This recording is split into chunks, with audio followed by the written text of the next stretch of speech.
Good morning. Welcome into Hurrdat Sports Live, presented by Centris Federal Credit Union. That's DB. I'm Ravi Lulla here at Hurrdat Sports Bar and Grill. What's up, DB? How are we doing? Oh, we're out here. Man, you ain't kidding. It's where the magic happens. I Allegedly. we're out here, right? Nah, your boy had to get it going. It's kind of like Nebraska's first half last night. A little sluggish, a little sluggish. A little sleepwalky? Nah, I mean, just a lot, Yeah. right? A lot going on. And it always seems like that. I'm trying my best to not feel like, this. I kind of feel like this death magnet Mm.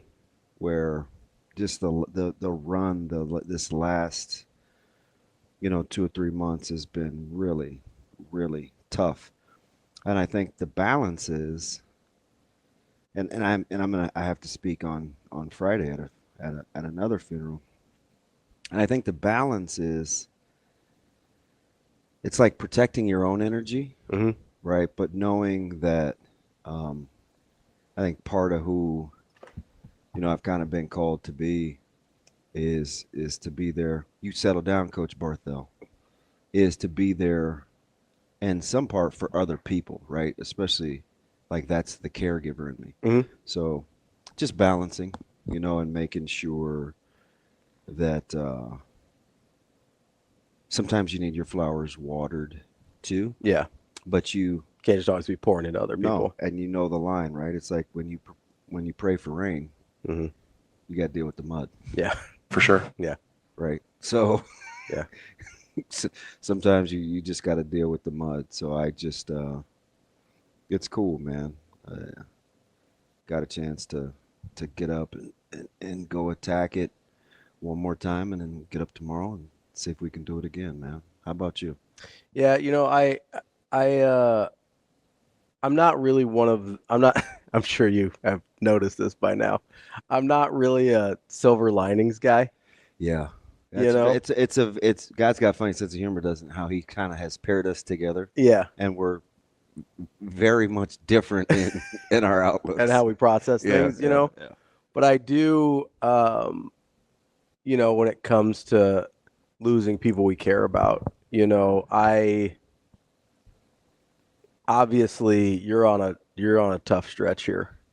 There's really no way around that. And I'm very much not a well, everything happens for a reason guy. And like some things just suck. They do, and I'm not going to try and spin some yarn about, this is all going to be for something good down the line. Because sometimes it's not. Sometimes it just sucks, right? But the one thing I will say that even approaches a silver lining is there is there is a certain blessing to have enough people in your life that you feel grief, you know? Oh, Like, yeah. and that it's important. It doesn't make it better. Like I get that, but I think it's important to remember in the midst of the pain, right? Like the reason you feel the pain is because of the love, Mm. right? And I think about that. I lost my grandma and my aunt in the course of about the last year and a half. They both got really sick, and um, it's I was happy they weren't in pain anymore, right? And I know that's the situation with some of the people in your life.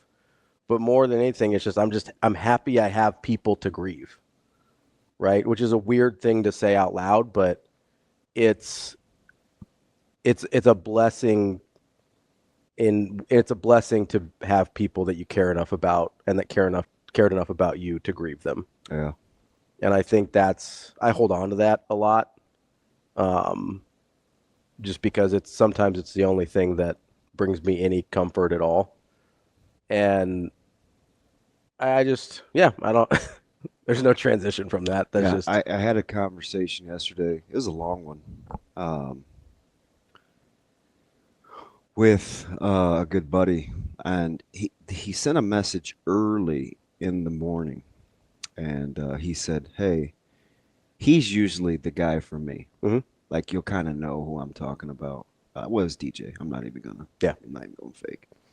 And he sent a message early. It was like 4:30. I'm like, fudge. And he's like, hey, this just father to father. Hit me up when you get some time. I'm on East Coast time, so I'm up early for a walk. Head to Basilica, and at 8. And caught up with him yesterday for, it's one of those deals. I had to put my AirPod in because I'm trying to, like, I'm multitasking. I needed my hands. But it was one of those conversations where it was just like father to father, like his peers. And, when he hung up, he was like, he said something. He goes, now keep in mind, what he's done for me, right? Both literally and figuratively. And he said, man, I needed that. I owe you. I said, I'm like, isn't this rich? Right? Like, I mean, no pun intended, but I'm like, it's not how this goes. And he said, you just never know when you hit the mark. So I hung up and I thought about it for a second. I was like, you know what? Guy's got a funny sense of humor, because here it is, what I didn't want to do, being something for somebody else that's always that for me, and it happened on accident. Yeah. And it was enough to, like, do the next, I won't stretch it, at least the next hour or two at a relatively high functioning level. Right. Yeah. So I kind of get that. Like, you just to have the opportunity, I think is something that, I mean, if you can rally, because it's not, you're right. Right. I'm not one of those guys that, because one thing we do share, I'm not one of those, well, I wouldn't change a thing. There's a lot I'd change. Yeah. Or I'd rather have loved and lost than not have loved at all. I don't know. Yeah. I don't think that's true either. Give me the choice and start fresh. See what I think. You know what I mean? Yeah. Like, so I get it, right? There's a certain level of pragmatism to me that I think makes me, I don't know, sometimes likable and sometimes frustrating at the same time, right? All of a sudden you break out with these linear deals. But I think for me, just thinking about, like, collateral damage, I think is tough, right? When there's other loved ones and there's kids, and in this case with Danny, and he just was at our parents' meeting last week, and we're gonna get Will up at Westside, and I have a special, Luke's my guy. He's D-line. I've talked about him a lot. We found him on accident, kind of. He's young. He's playing on scout squad. Yeah. He plays the piano. He can play the guitar. He's just like this. He's just a technician. And just to think about what those guys are going through, and to set up the sessions at school. And I watched the deal this morning with his family. And they have all these pictures, and he's like got his West Side gear on, and Coach Sikora got his start in strength, and because I do think we have one of the best strength, if not the best, strength and conditioning in the state. And to think that he started out in the penal system as he wasn't an inmate. He was like a guard. Yes. Yeah. Yeah. To our strength trainer and Coach Sikora, who was concealing just at his dad's funeral last week, to think that he got in a business because of David, just happenstance. Yeah. It was a lot to process in a short amount of time, and then to turn around and to do it all over again. And it's weird how sometimes I make these analogies to sports. And as I'm complaining to you about the first half of Nebraska, I'm like, I'm turning it. I'm going to watch Connecticut. Yeah. And USC. Yeah. I said, stylistically, it's got to be better. What I say, it's got to be better basketball. For sure. Do you know why I didn't change the channel? Competitive stamina. Competitive stamina. Yeah. Competitive stamina. Trying to endure. I'm like, yeah. Because it's just not in my, I'm like, I'm not quitting these guys. Yeah. I'm going to hang in there. Yeah. And sure enough, the second half, isn't it weird? Like, that's the kind of stuff that I do, that it's silly if you don't know me, but if you do, it's like that's totally the engine Mm-hmm. that makes the thing go, right? It's just the ability to Keep going. to hang in there. So Nebraska got it done, and it's a lot better show. Yeah. You know, Yeah. because what I tell you early, I said if with all this talk about ASU playing 7 Yeah. guys, and said it'd be the most Nebraska thing ever To drop it. to not win this game. Yep. And then you'll be mad about it. Yeah, and I told you, Yeah. I said because I know what I'm on the cusp of, Yeah. Yeah. right? Like I feel Yeah. It's a weighing. meltdown coming. It's weighing on you. So I was like, I'm just gonna tell you, if this doesn't go the way that I want it to, like I'm hanging on by a thread here. So Yeah. this could get. I'm gonna be mad. Yeah.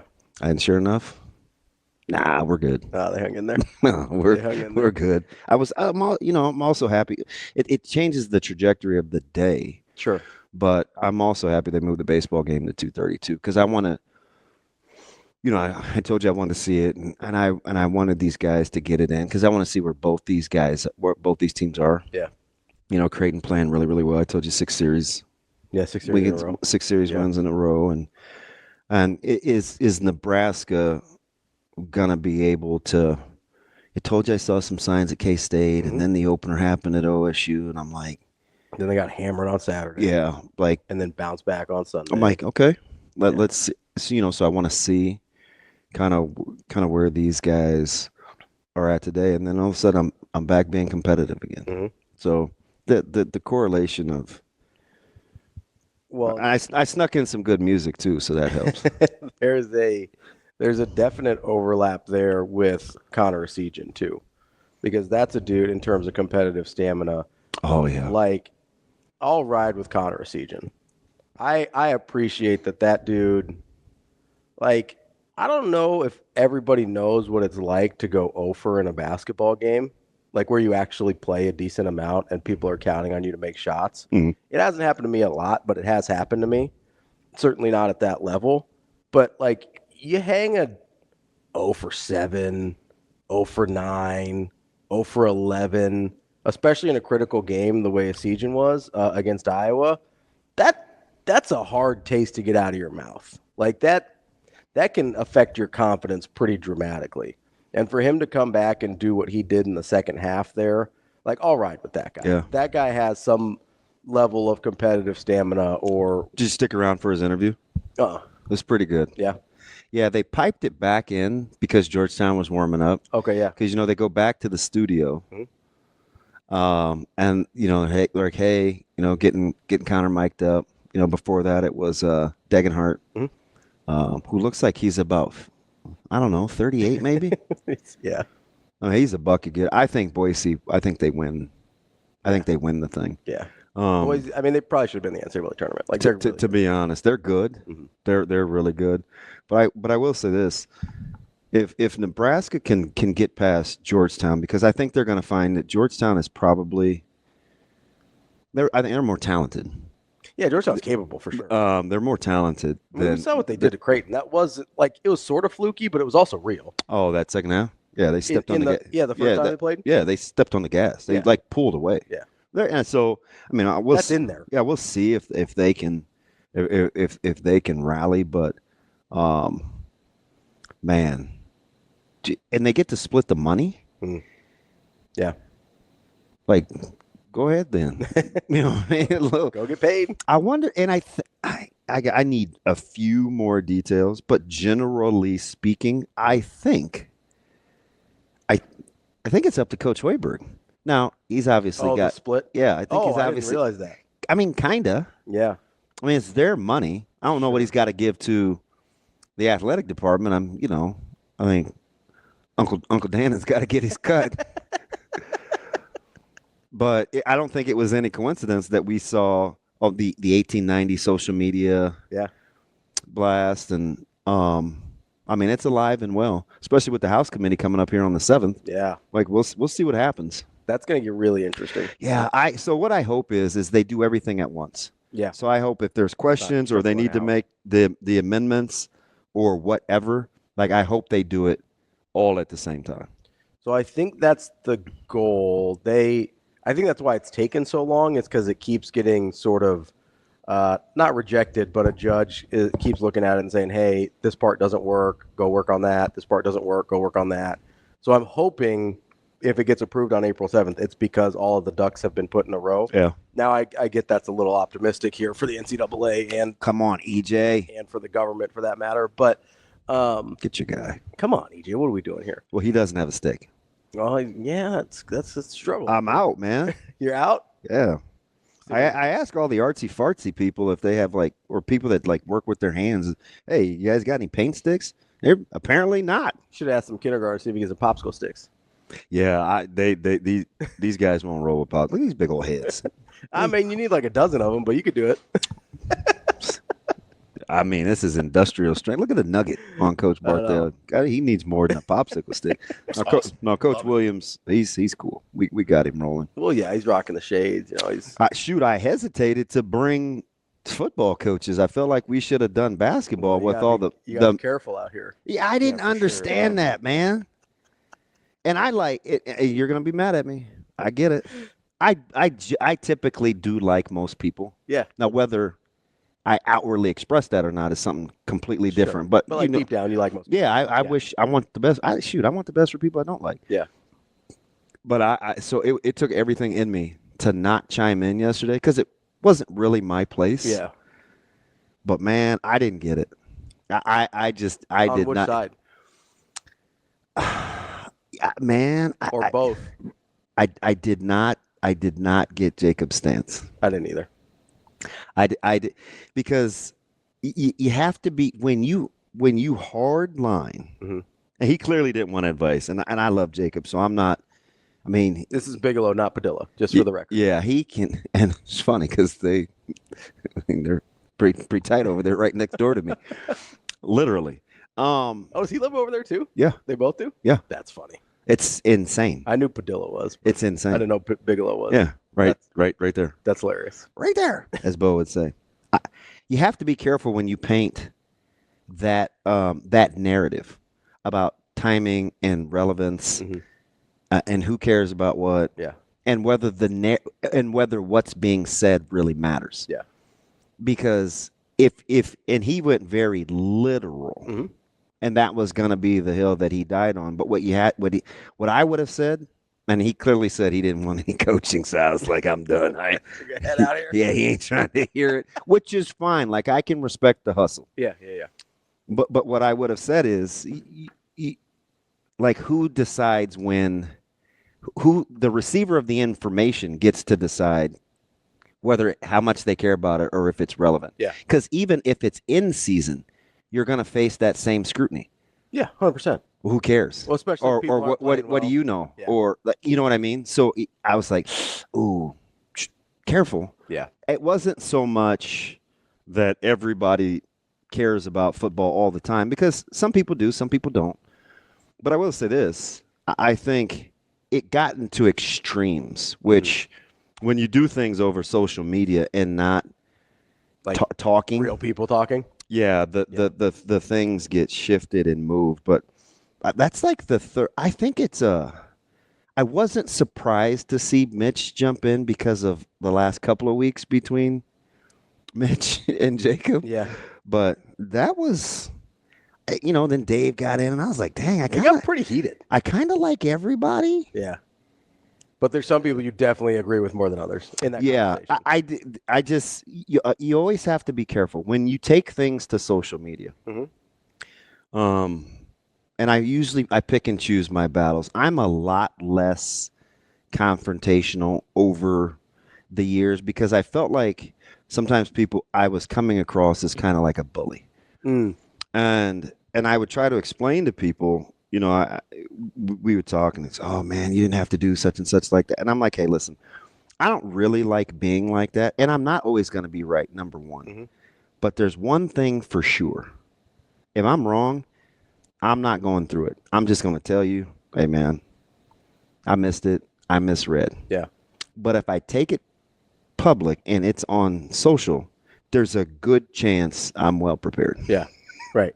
So, and I'm not going to paint myself into a corner with the words that I use. Right. It's just You're one of the only people I know that I think is more reasonable on the internet. Like you're more restrained on the Because I have time. Yeah. Well, and you're also because you don't want to publicly and on the record make a mistake. Yeah.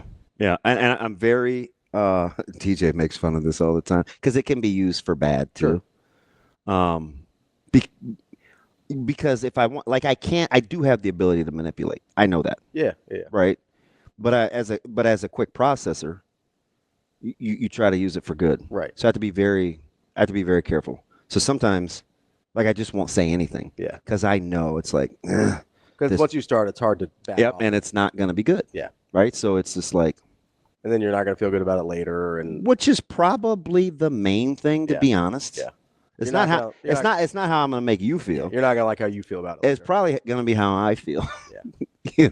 Which is fair. I mean, I get that. The softy, right? But when I, it's different though. Like if I know you're not for me, it's easier. It's a lot. It's a lot easier to go in. So I was not happy with that exchange. So to reset for people that maybe weren't spending a lot of time on Twitter yesterday, so our friend Jacob Bigelow and our dear friend Michael Severe got into a little bit of a spat yesterday. It started with Bigelow doing a guest spot where he's talking about, it's spring. Why are we talking about football? Shouldn't be talking about football this time of year. It's not relevant. Which first of all, it's like he picked the wrong time of year because there actually is stuff going on. Yeah. You know what I mean? Like if we're having this conversation in June, maybe. But I will give him credit to he subtly and very games. He subtly and deliberately he didn't move the goalpost, but he rested in something that was almost infallible. I was kind of impressed because he rested in nobody's words right now are going to matter. And I was like, okay. If you land the plane there, fine. But what you have to, sorry, EJ, what you have to understand though, is if you do land the plane there, it's not going to age well. Yeah. Because you're leaving. You're basically saying my words don't matter now. They won't. Well, when do they? If you're not the one that's actually competing. So that's the question. So that's what I wanted to tell him. That's where it gets tricky. I'm like JB. Because at what point does it matter? At JB, like you can't. That's a real slippery slope. Yeah, don't do that. You don't want to pull at that string. I kind of wanted to. I don't know if that sweater unravels pretty fast. I didn't want to like jump in and defend, but I was like, those are two guys. Like if they go in, they're gonna go hard. They can go hard. Yeah, and I'm sure he can defend himself, but I just felt like he's getting closer and closer to the corner. Yeah, and where there's no ways out. Yeah, yeah. Like you can rest in that absolute. Yeah. That the timing doesn't matter and your words don't matter, but they never do. So that's they never will. So it's funny that this is where we land. Even if it's in season, right? What we write or what we say, it doesn't matter. So the funny thing is, I struggle. Struggle is probably too strong of a word. I think about that a lot because really?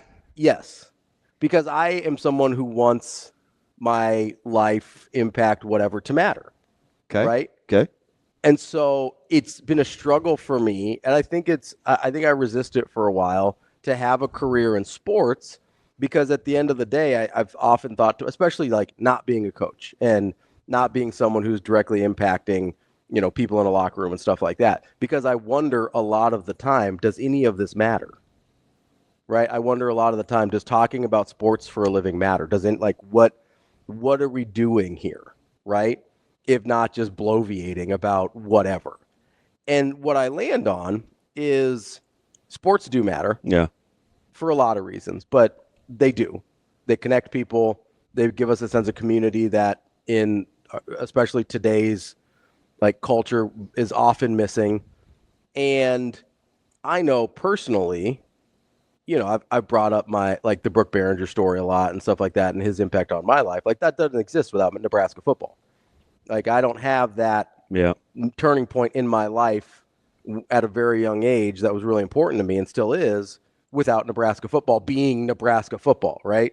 If that's, and this is no offense meant, but if that's some guy from the Iowa Barnstormers that comes in and comes to my diabetes camp when I'm 7 years old probably didn't have the same impact as national champion Brooke Behringer, right? Like, it's just a different thing. Hey, shout out Todd Doxson. He was a former Barnstormer. Hey, Mike Horacek, Barnstormer. we had one of my fifth grade teacher brought her kids and a couple of her friends were on the Barnstormers. They brought us in. I thought it was the coolest thing in the world. Guess what? It didn't change my life though.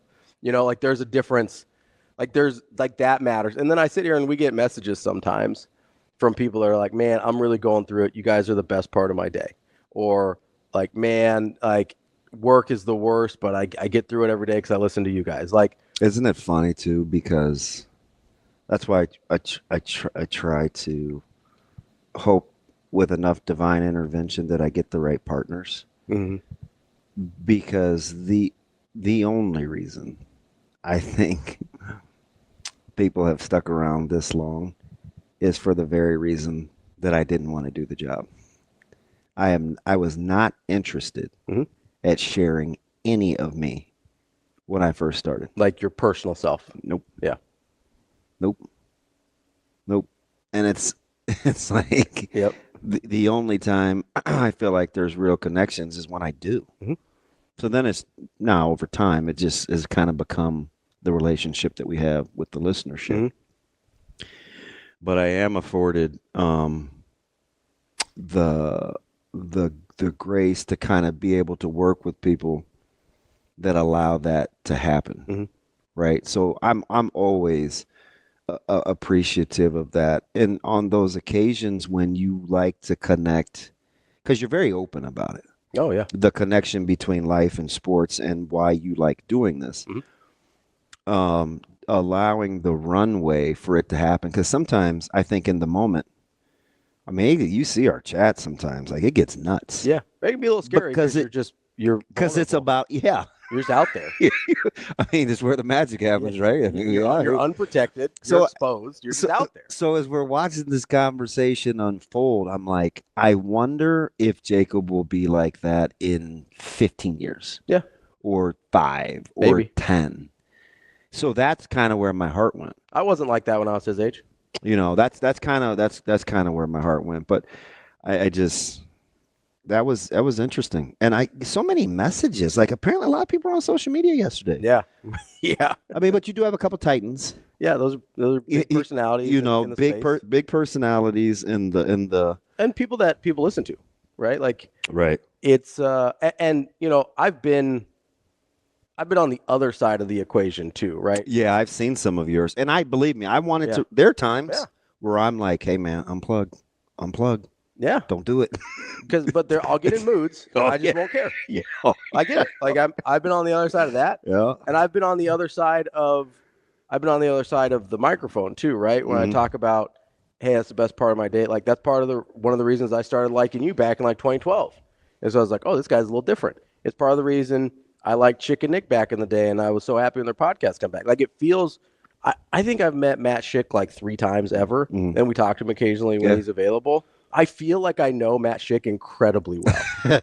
I felt like I knew you and Nick Baugh and those guys so well before I even met you, right? Like I wasn't. It's really funny. I don't really get starstruck, especially with people you kind of grow up around or whatever. And it wasn't because of basketball. I was a little intimidated the first couple times I met Nick Baugh. Mm-hmm. And it was because I was like, oh, this is like this guy I love listening to and stuff like that, And, I wasn't, by the time we finally like met in person and hung out a lot, I had kind of gotten over that. And I was like, well, I'm just going to shoot my shots and see what happens. Listen, the first time I ever worked with Kugler, you think I wasn't on pins and needles? Yeah. And most people feel that way when they work with you, right? Because it's like, oh, you got this like Nebraska legend, like national champ, all this stuff, right? It's a little far-fetched. But you have this like dynamic where it's the same way for like you, and you're like, oh man, I admire what Kugler does so much, and that guy is probably like, oh man, I just remember it's like, well, I hope he doesn't think I'm staring. Yeah, but I am like processing.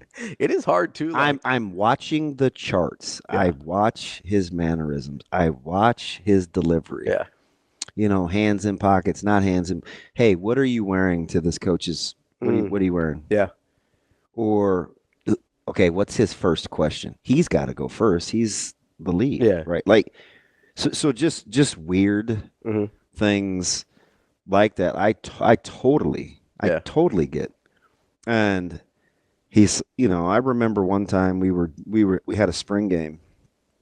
It's like, hey, I'm going to talk to the producers, because it made me feel good because I think he wanted me up in the booth and not so much on the sidelines. Yeah.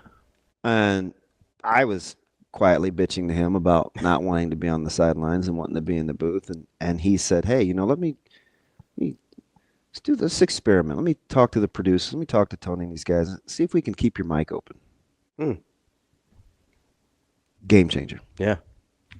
Game changer. I just on like this little epiphany on a humbug to throw me. Shoot, he didn't even pitch it. He put it on a tee. Like even I could hit that thing. Like he's just kind of like the setup, man, And so I get it, and I'm watching this thing unfold yesterday.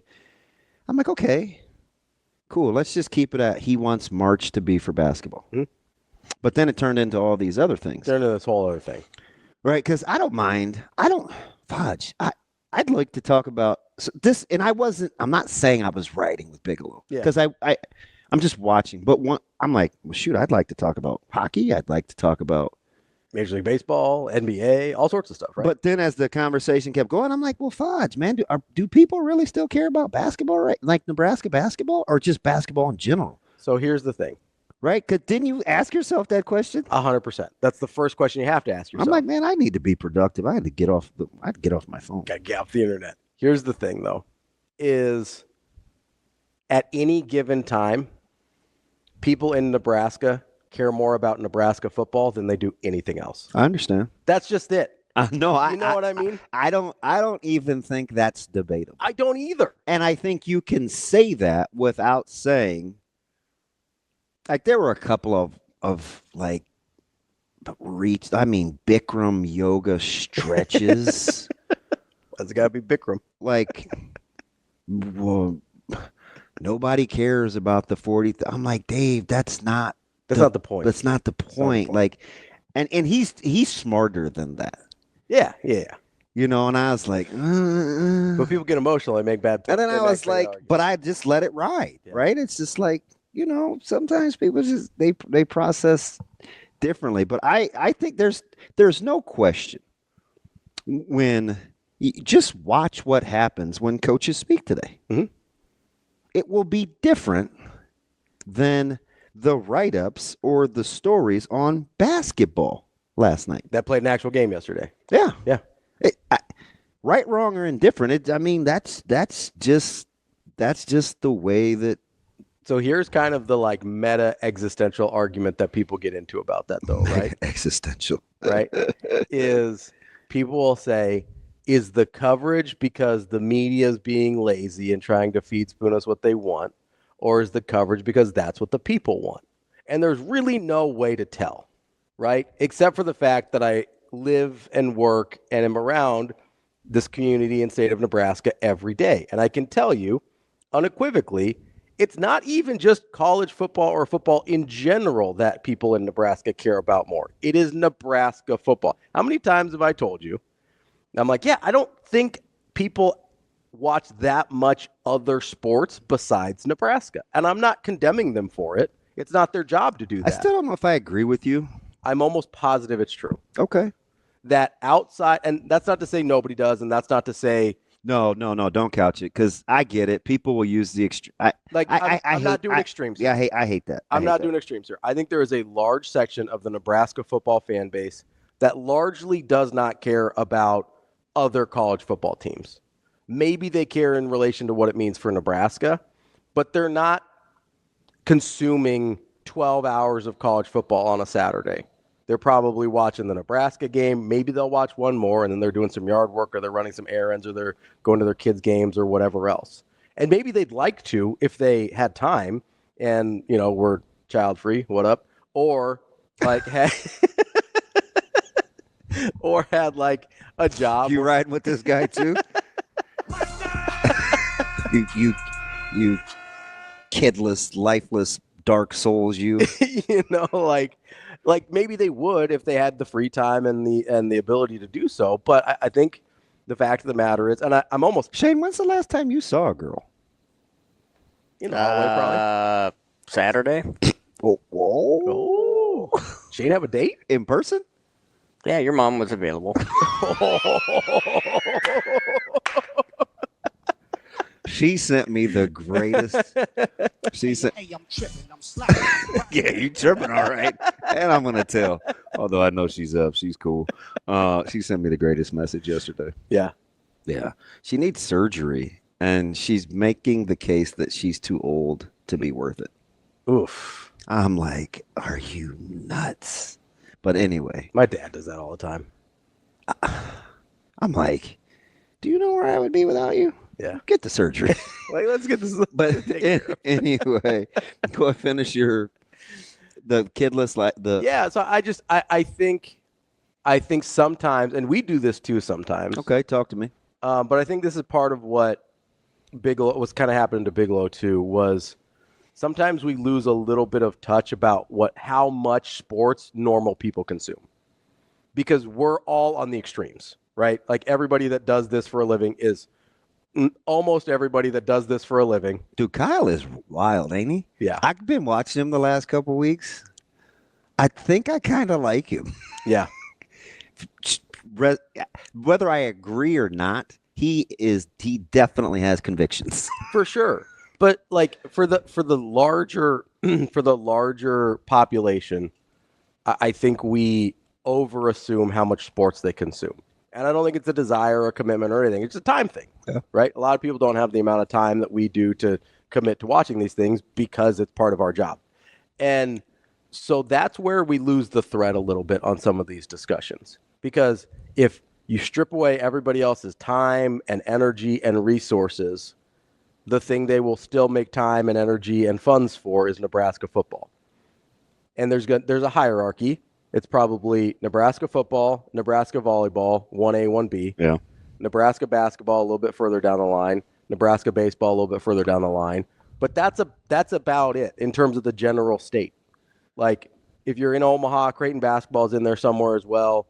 Creighton women's basketball, Creighton volleyball in there somewhere as well. But for the most part, like we stay pretty dialed locally, you know, and I think you're talking about like my good buddy Brett. Yeah. Brett will be out in the field, working. He works long, hard. Like one of the things I admire about it. Good, honest living. He's just a hard worker. Yeah. And he'll stay connected to Nebraska's football somehow. Now, and even last night, he was kind of just checking on me. But even last night, it was about Nebraska. People that stay connected, though, they do stay connected. Yeah. You know what I mean? Yeah. And the crossover in this state is something that I think we probably ought to recognize and not diminish. Yeah. Do you know what I mean? Because the connection is real. That's why there's the passion, the whole identity. This isn't new. This isn't some DB hot take narrative that the identity is kind of wrapped into one. So I think I don't know, it's okay to embrace it. Yeah. So it's okay to embrace all of it. It's okay. Yeah. Nightbird. Nightbird? I don't know what that is. America's Got Talent. Okay. It's okay.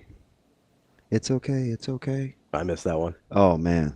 Listen. I will say, I am a sucker for those videos on TikTok. Stage 4, and she performed. She came all the way from Ohio. Yeah. Yeah. By herself. Nightbird? Is that what it's called? That's what she calls That's her stage name? Yeah, she's since lost her battle with cancer, but yeah. Go Google it. I'll Google it. I'm a sucker for those videos. Google it. As like it's I used to, when Shane was cool and he pushed the envelope before we got our hands slapped with regulations, he would play music for me. Yeah. And now he's just got that one Kendrick. Now he's scared. He needs a wiener because we have more. Hey, I'm tripping. I'm slacking. I'm You rapping. definitely your trip. We have more wiggle room. Like push the goddamn envelope. Just wiggle. Don't be such a baby. Just wiggle. I'm here to tell you right now, we don't care. He's something else. No, that like I know you think I'm like a heartless human being, which is mostly accurate. Yeah. But I am a sucker for those like America's Got Talent. She got the golden ticket. or like the Golden Buzzer. Yeah. Or the This ain't Willy Wonka, my bad. The whole could be candy store. Who knows? I'm on this whole chocolate bar thing, so let me just move on. Like Fitty, welcome to the candy shop. Exactly. It's closer to Magic Stick, but neither here nor there. Yeah. Move on. But yeah, I'm a sucker for these like videos of people, whether it's like The Voice or America's Got Talent or whatever. These like people making it and like having their moment and crushing it. Like that gets me every time. Yeah, and Shane, look at my man, Hot Danger. I told you I was riding with that guy from day he's one. on fire today. He gets it though. No. You got No. Shane. That's No. all you ever have. You should be used to 15 seconds. Also, Just use it. for what it's worth, Shane, there's actually no difference whatsoever between using audio clips from movies and songs. I'm trying to tell him. It's the exact same fair use policy. So. Was it in vogue? Who sang "Free Your Mind"? Free your mind. Yeah. That one? No, it was Whitney. Is it Whitney? I don't know. Yeah, she did it in The Bodyguard. Are you- It's Whitney. Are you impressed I knew that? You get the black people confused normally, so yeah. You seem to be better with the females than the dudes, though. I'm okay. Didn't she perform that in The Bodyguard? I have no idea. You took like 20 years off of not watching television, did you? There's like a late 80s, early 90s period that's a blind spot for me. Yeah. Yeah. Fudge, you You know? suck. Well, not a big Costner guy. Oh, I kind of have a closet crush. I like him in the baseball movies. I just like him, period. Yeah, he's Yeah. okay. I guess I do. I don't know. I like Draft Day for some reason. He's a cool dude. I don't know him, It's a but bad movie, but I still like it. yeah. That's DB. I'm Ravi. Lulla. We'll be back. More Hurrdat Sports Live. We're back here on Hurrdat Sports Live. That's DB. I'm Ravi Lulla here at Hurrdat Sports Bar and Grill, reminding you keep those eyes focused and straight ahead as you're on the road. You've got one job as a driver. That is to drive. Don't get distracted. This message brought to you by the NDOT Highway Safety Office. We're going to call our friend Alex Sindelar here in a little bit and talk to him because we got Creighton, Nebraska coming up today. Oh boy, 2:30. Are they going to get it in? I think so. I just ran out to the vehicle. It's looking a little daunting out. It reminds me of a line from one Prince, Purple the artist Rain? formerly known as. He went through this stretch where he was like just the glyph. Mm-hmm. I was like, it ain't the same. Go back to Prince. He would say like, overcast days never turn me on. She wore a rash. It's very overcast. Raspberry Beret. Not so much that, as much the as the overcast. overcast. Did you miss the overcast part? Yeah, I just wanted to keep singing. It's very overcast. It is. It doesn't look great. At 2:30, can we get it in? My app, which is often Just ask your mom. quite wrong. I was right the first time. I should have went with my gut. It's in vogue. Yeah, that's what Daniel said, and he would know. I'm almost afraid to bring him anything music around that Yahoo. My mom says after 8, Oh, we're cool. so we should be cool. Wait, AM? No. After 8 tonight. How is it going to hold off today? Like, she thinks this is going to hold off? To this day? It looks like it's 6 p.m. at night. I don't know. That's what she texted. She texted earlier.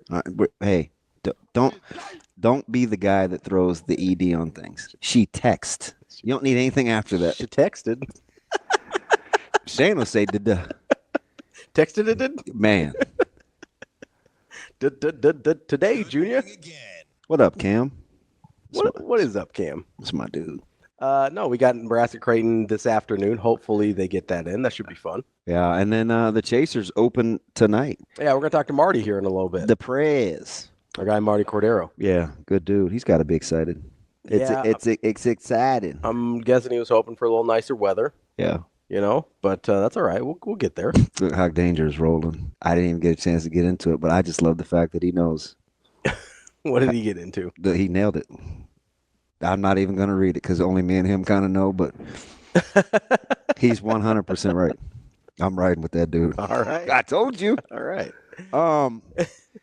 Yeah, I want to see. I want to know about Kaufman. I want to, they moved him to the midweeks for the Jays. I need A-Trains. I need his perspective. Yeah.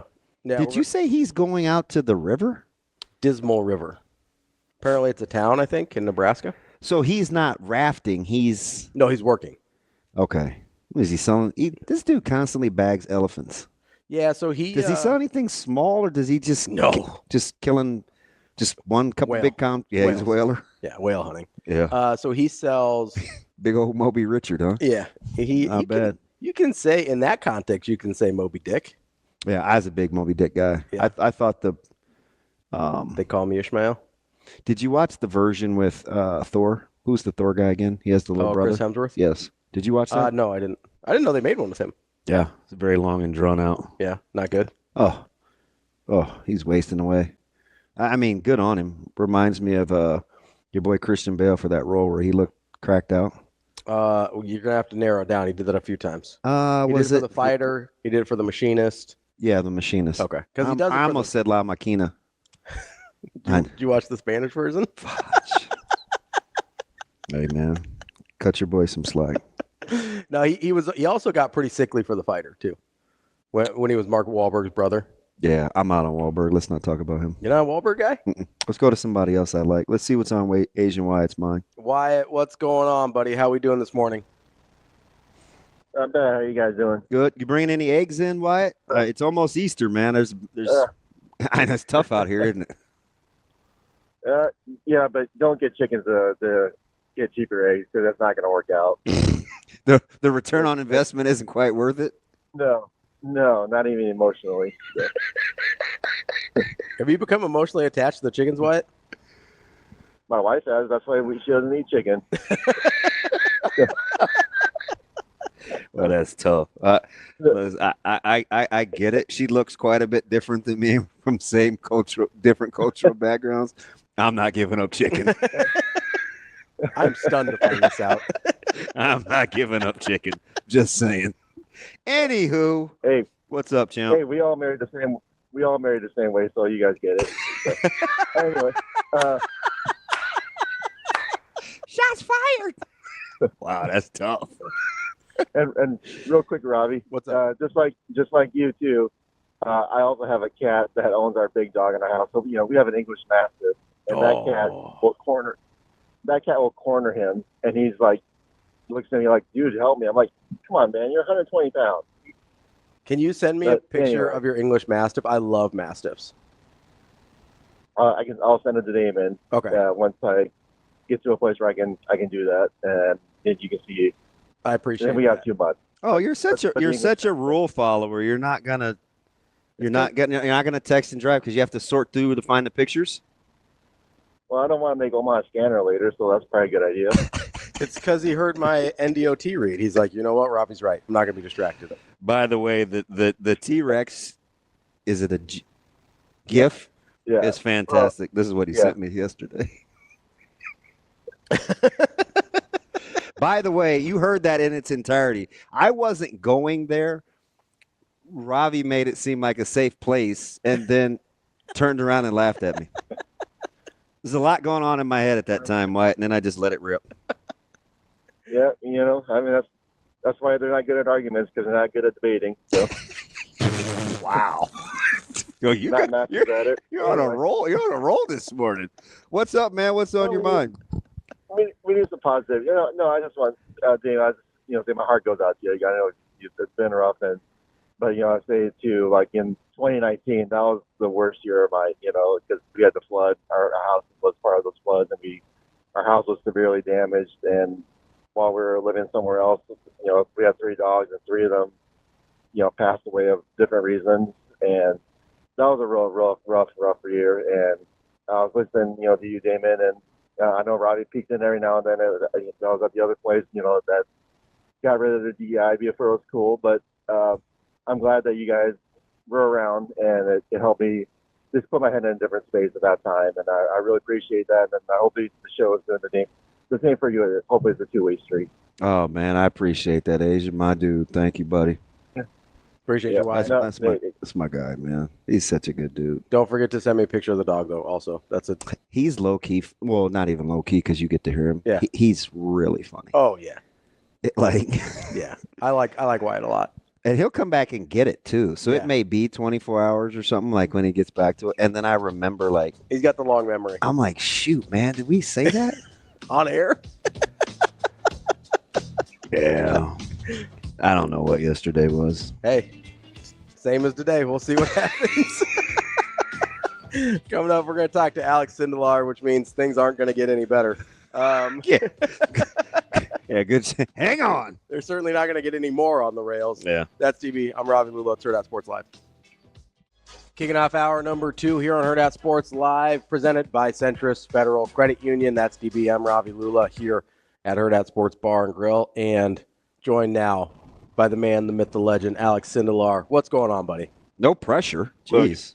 Look, I have no idea when this call is going to drop, but it's going to drop. So where are you? I'm in the middle of fucking nowhere, man. I have no idea. So- I mean, I'm on Highway 97. I'm going to Dismal River. And so, like, I am thick in the Sandhills right now. Like, I went from Valentine and I'm going straight south. Isn't that the river where everybody like gets on those big rafts and just like drinks beers? No, that's the Niobrara. Oh, damn. My bad. Almost had it. Well, there's another one too. What's the one up by Burwell? I have no idea. It starts with a C. I mean, I mean, there's the Elkhorn River, there's Niobrara River, there's, I mean, Dismal is like, it's barely even a river. It's more of a creek than anything else. Man, what am I thinking of then? I'm trying to find it. I feel like I'm dismal or abysmal. Not like, did I just totally swing and miss? That sucks. Oh, it's the Calamus. That's the one. Yeah, Calamus. Yeah. Somebody tried to get me to go up there once, and I'm like, look, I don't know if you guys noticed this, but I'm black. I ain't going. Man, but there's like waterfalls. I mean, it's cool. So Like, that's it's natural beauty. What about DB? yeah, right. I could go to Greece or somewhere if I wanted waterfalls. Like, Only waterfalls he's trying to catch are TLC, my guy. yeah, and they didn't age well, so you'd have to get me back with like old chili, like not new chili, old chili. Anyway, old chili. Yeah, she did that. I mean, an RIP to Left Eye, but just did not age that well. I mean, you don't want to mess around with Left Eye. She'll burn your house down. Well, if she could. Well, not anymore. RIP. See, this is what happens, Alex. I don't know what this show is, but I am appreciative that guys like yourself are flexible, that we could just have on speed dial. Walk me through what I'm getting from Kaufman as a midday guy now. I mean, what do you mean? Like, hey, I mean, he can shove a little bit. Like, how's again? I have zero frame of reference of anything that's going on right now. Oh my gosh, we were going to talk. Are you talking about Kuzman? Kuzman, I said Kaufman. That's I had the Royals on the brain. Yes, okay, good. I'm talking about Kuz. I thought you were going down to a Royals game, and I'm like, man, I am, like, but not until June. I'm gonna go see them get their heads beat in by the Dodgers. There you go. Hopefully. What are we getting from Kuz? I mean, Kuzman's been. I mean, he's been electric. And I mean, he's been. Damn it. I mean, I don't know his stuff. I'd have to pull up the email that I got, but I mean, he throws strikes, and if you're gonna be a pitcher, and anywhere, you got to throw them. Dude throws strikes. He fills up the strike zone. He does what he does. He gets swings and misses. But what a great addition he's been to the team. I mean, over that hump. I'm surprised I would be surprised if at some point you just see him on weekends. He's electric, man. Okay, so how do I parse through the 6 consecutive weekend series wins versus kind of where I think they are from a level of competition standpoint? At this point, should I just say it's a good baseball team? Yeah, I think it's safe to say that. And I mean, it all revolves around Nolan Sailors, right? I mean, he's my fave. Dude. I mean, I think he's still batting like near Ted Williams numbers. I mean, the dude's been electric all year, and you need an impact bat, especially at the top of the order, in order to make this, and in order to make any baseball team run, right? But I mean, even with Teddy Dieters having a down year so far, and Ben North finally starting to come around, Van And, Tiger got some his of all their- Van Tiger got his first one the other day too. Can I take anything from that? Absolutely. I mean, look, they're really deep, and you can throw anybody out there in the infield because apparently everybody gets hurt. Kyle has been hurt. I mean, the entire infield is it's plug and play at this point. But they can put anybody out there, and it works. They're really together. I think Mark Kingston as well. I think just having the two, both guys, and they're kind of oil and water kind of in terms of their managerial philosophy. I mean, Ed is very stern. He's like, this is my lineup. This is what we're doing. Go out there, throw strike, get wins, whatever. Laid back. He's a little bit more personable. He talks to the players. He gets to know them. Like, he gives them, like, rah-rah speeches and all that kind of shit that Ed never did and still doesn't do. And so to have that, like, be second in command, really, I mean, they're supposed to be equal, but it's really second in command just this 1 year. Oh, we lose him? I hope not. I'm all in on A-Train right now. Alex, come back to me. This talent that's just kind of flooding in. And again, like I said, it's plug and play. They can put anybody out there and they're going to perform. And you saw Teddy Dieter this last weekend finally start to come around. He came around in the first game. Okay. Third game, nobody did. So whatever, we can forget about that. But I mean, this is just a good baseball team. I think it's decent. I think they're fun. They hit home runs. They hit gap doubles. It's not just, get a walk, get a bunt, and, eventually they'll score. It's actually a dynamic offense that's working well with this system. And then the pitching's come along. Alex, you still there, bud? We might have lost him this time. Well, I was going to ask him, Shane, let's try and get him back here. What I was going to ask him is, I do find that dynamic between Service and Kingston really interesting, right? Because last year we saw this was a capable team, but it was only capable in midweeks, right? They were really, really good in midweek games, no matter who they were playing, and then really, really struggled on the weekends, almost again, regardless of who they were playing.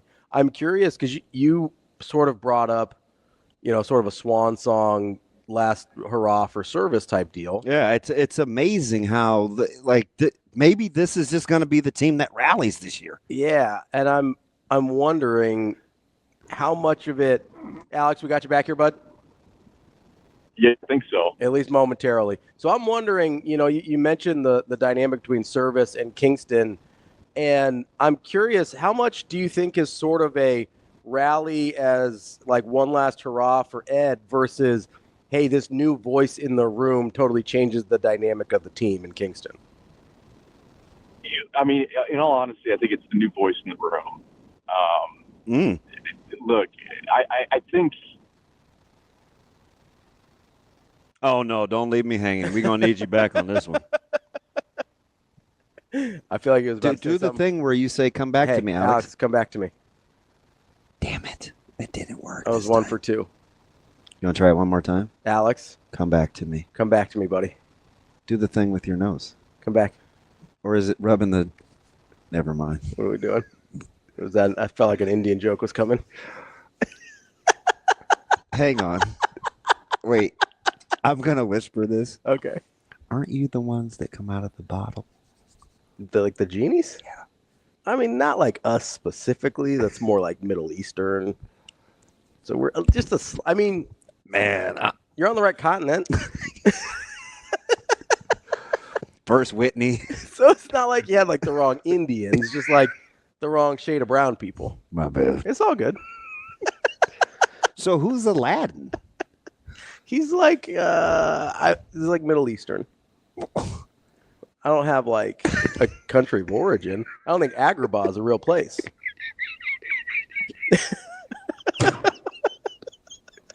Even I didn't know that.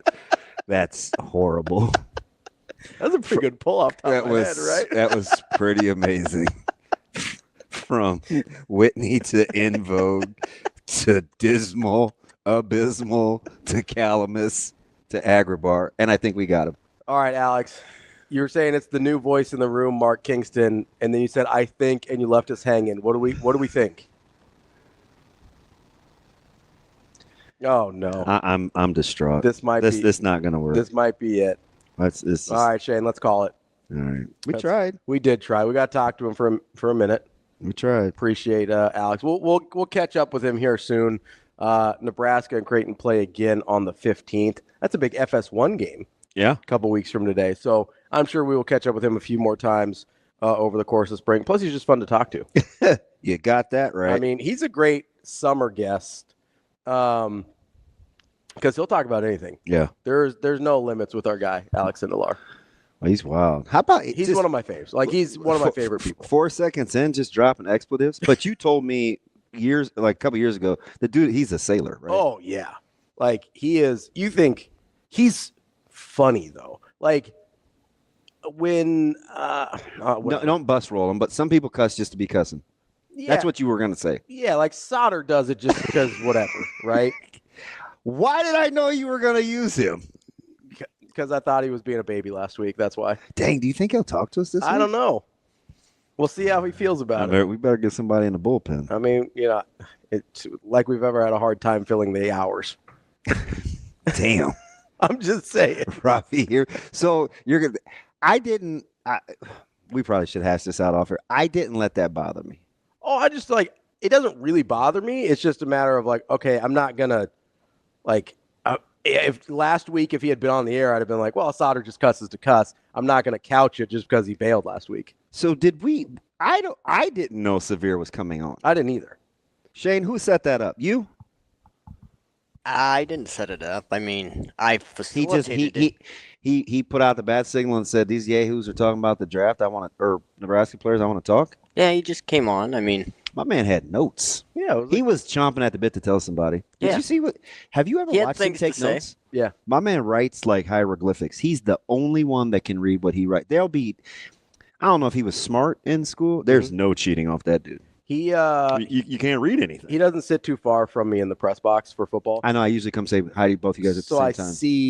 I see the scribblings, the chicken scratch, if you will. He'd have been made a great doctor because you can't read a thing that man writes.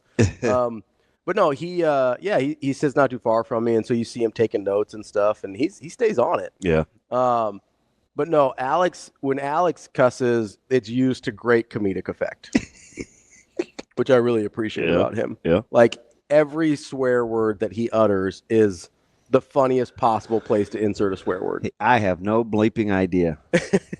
And it's so unexpected. So right? you know what terrifies me, and this happened to me. This is probably when I was coming back from Fairfield. Mhm. I got rerouted or routed, whatever you prefer. Yeah. And luckily, I have my phone, so I could just do my thing. And I was like, oh, I can cut over by Crete, whatever. Yep. What happens if you're on your Navi and you can't get service?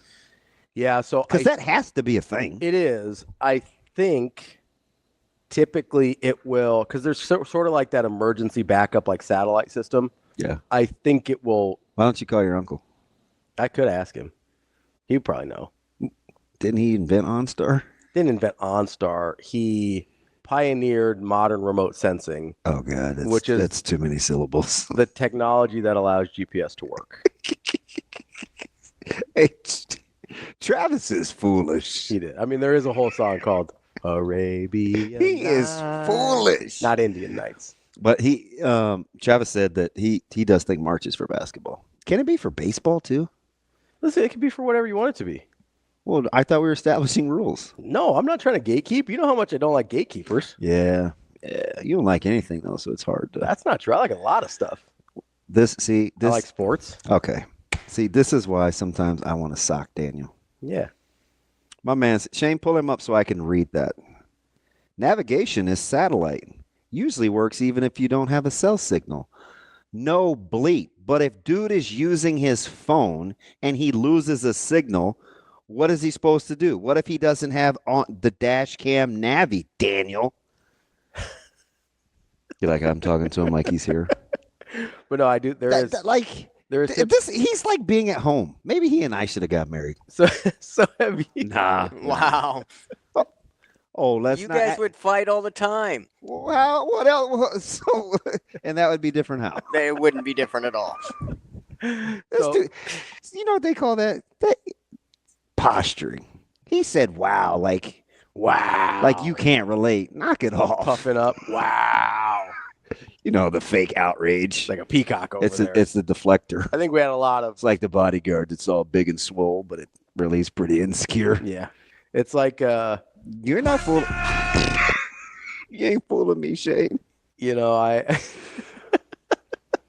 I don't even recognize what we're doing. No, it's I think there's like a satellite backup system on your phone. You know what? Yeah, but you ever been driving and it says GPS system is lost? Yeah. No, is I have. that pretty good? Yeah. I went in the character. I think I have some better audio for it. What's that? We're out here. This is the field where the magic happens. You finally cut that up? Yep. We're out here, right? So we've been asking for that for like 3 We're out weeks. here, right? No, hold on. We're out in the boondocks. No, hold on. What? We've been asking for this for like weeks at this point, and you were able to do it mid-show. So it was not we're out here. This is the so it was not a complicated task. Am I understanding that correctly? Hey, I'm tripping. I'm sliding. I wanted the dry audio. I was looking for it. Couldn't find it. How'd I blow the river? So is this the wet audio? What is that? You said dry audio? What's the difference? I don't even know what that Dry is. audio has no music. We're out here. This is the field where the magic happens. I'm gonna need you to knock it off. That's what's gonna happen right now, Shane. You know what? You know where we're going, Tracy? You're going to the phone. So apparently I'm the only one that doesn't know what I'm doing. Because my man BC, he's like, you could download your root as well. At least on Apple, you can. Yeah, so I do think it sort of I don't know. I'm sort of making this up, but I think it like auto downloads your root a little bit. I take back all the kind things I said about Thomas the other day. He's out. My kids ain't picking up the phone. They got that from their dad. You don't have to worry about me calling them. I was gonna say, Big buttons on the remote, all that. Micah is not helping you turn on a TV. Yeah, listen, I almost had to punch that dude in his throat the other day. What do you do now? Just ban him. Do you do the peace sign, go across the goal line again? It's his delivery, man. Not DiGiorno? God, it's like, you serious right now? Yeah. My man will come out and you know what he says? What's up, father? What? Wait. I love that kid. That's just asking for it right there. What's up, father? Who you talking to, man? What's wrong with you? He's come out here. Hello, my paternal figure. I don't know. I'm not gonna get into him, but are you excited? Not excited. I'm excited. Are you ready for Coach Butler? Yeah, I'm interested to see what he says. So the only reason I asked that is not because I want to get off baseball, because I'm going to intertwine it. Mhm. So from a communication standpoint, like when you hear people talk, right, and they take the podium and it's the off season, how does that weigh with you? This isn't on the heels of yesterday, really, but it did get me thinking. When people communicate with you off season, Yeah. and you don't have anything to go by yet, Yeah. but you have to formulate an opinion from the words that you hear. Mhm. Is that easier or harder? Like than, let's say, Coach Bolt or Coach Hoiberg or Coach Mack talking to you in season and you don't really see what they're saying either. So I think generally, You know what I mean? I do. Okay. I think generally coaches are more honest in the off season. So that's what I think. Yeah. So, but we're very, very leery of the offseason, yet we crucified Coach Hoiberg for not saying any magic elixirs other than what we could really see Yeah, well, we already knew. in season. Yeah. Like, I don't understand playing the dynamics both ways. I understand when coaches don't say anything in season. They're trying to keep everything pretty close to the vest. They're trying not to let out any information. Unless it's Patino. Yeah, which that dude just doesn't care, which is maybe the one. I'm not even getting you. Which is maybe the one thing I admire about him. I wiped that off. I did not say that. I'm not lighting the flame. Maybe the one thing I appreciate about him is that he gives 0 Fs, absolutely. Yeah. But I do think coaches are more honest in the offseason because they don't have like the reckoning of a game, right? Like Coach Rule can say how he honestly feels in the offseason and not have to worry about, at least as linearly, have to worry about somebody coming back at the press conference after you lose a game to Illinois and be like, well, what happened? Or you lose a game at Indiana when you thought you were playing really good and had no idea that was going to happen, and have people go, well, you really didn't see this coming? It's like, would you have preferred that he did think his team was going to get their ass whooped? I remember. Who was that? That was Indiana. Yeah. And so, like, I think they're more honest. Yeah, he got crucified for that. Yeah, but there's no right answer there, right? Because he told you the truth. He's like, hey, I thought we were going to play well. I didn't see this coming. Oh, my God, what a great dog. That is an amazing dog. I love Mastiffs. Mastiffs are one of my faves. Yeah. Can I pet that dog? Thank you, Asian Wyatt. His kids are way better looking than he is. God bless his wife.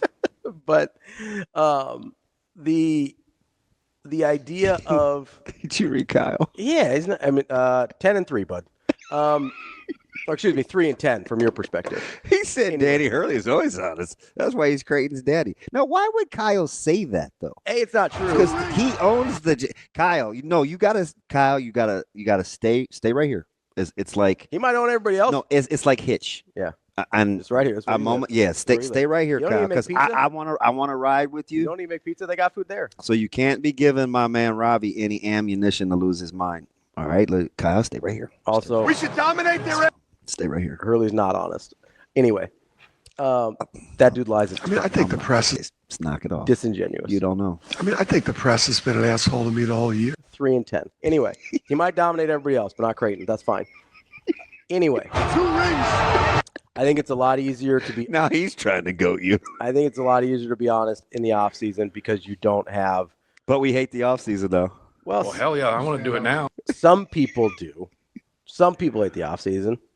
I only dislike the off season because I like games, right? So that not having any games bums me out. But I like the off season. The off season is, as a guy that did strength and conditioning for a long time, the offseason I really enjoy. We've just gotten so cynical. I keep thinking of the little dude on Big Daddy talking about sticks. Yeah. Right? A bunch of cynical a-holes. Yeah. Like we've got – so it's almost like – I agree. I do think we're incredibly cynical. I think the press has been an asshole to me the whole year. Your drop Tourette's good over there, Shane? You good? Well, hell yeah, I want to do it now. You good? You going to be all right? Uh-oh. What? Uh-oh. Look, I'm going to do things my way. You know how you can feel tension? Yeah.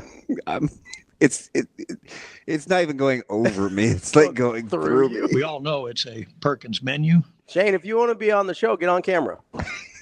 Wow. You want to be part of the show? It's a joke. Get on camera. That's your boy. So I just was curious. No, I do think there is a level of cynicism. You know what I think it is? What's that? I think there's no winning unless you are winning. So you just have to do your job. Mm-hmm. That's where I would land the plane. Yeah. Right. We don't want to. Hey, they love the offseason. This, and sometimes the empty can rattles the loudest. Mm-hmm. And I don't think the majority of people are like that. I don't. I think most people want to be informed, want to hear what's going on with teams, whether you're in season or out of season. I just think it's really, really. Kobe's having a field day with you. I think it's really disingenuous, though, to have that stance and then vilify coaches in season for what they say at the same time. Because we don't like the alternative either, which is they don't tell us anything. So and then we get mad. You can't have it both ways. Let's just keep it pushing for the sake of consistency. Take the information in. Do with it what you will. And at that point, it becomes on you. Right? Like, there's also, because the thing is true today does not mean it's true tomorrow. Oh, you got that from me. Is that an April Fool's joke? No, like it's true because what did I say about Creighton back in like December? That they sucked. Was that true in February? No, it was not. But it was true in December. They kind of sucked, right? When Coach Rule tells you he's got a good roster and he thinks there's a good football team, there's a point where that is true when he's telling you. That doesn't mean they're going to be a good football team forever moving forward. You want to lose your mind with an April 1st hot take? What's that? I do think they're going to be pretty good. Hey, listen, 2026. And I don't even get like that. 2026 college football playoff. Nah. Let's Simba Donna. Donna Summer? Her too. We're going to talk to Martie Cordaro coming up next. Welcome back, Hurrdat Sports Live. That's DB. I'm Ravi Lulla here at Hurrdat Sports Bar and Grill, where, of course, it's Tuesday, so kids eat free with the purchase of a large adult entree. And we're joined now by our guy, Martie Cordaro, president of the Omaha Storm Chasers. Martie, what's going on, buddy? Ravi, good morning. How's everyone doing? Good. Are you only calling Ravi by name because he spoke first, or is there something you want to get off your chest? Oh, DB's there, too. Oh, okay. Hey, what's up?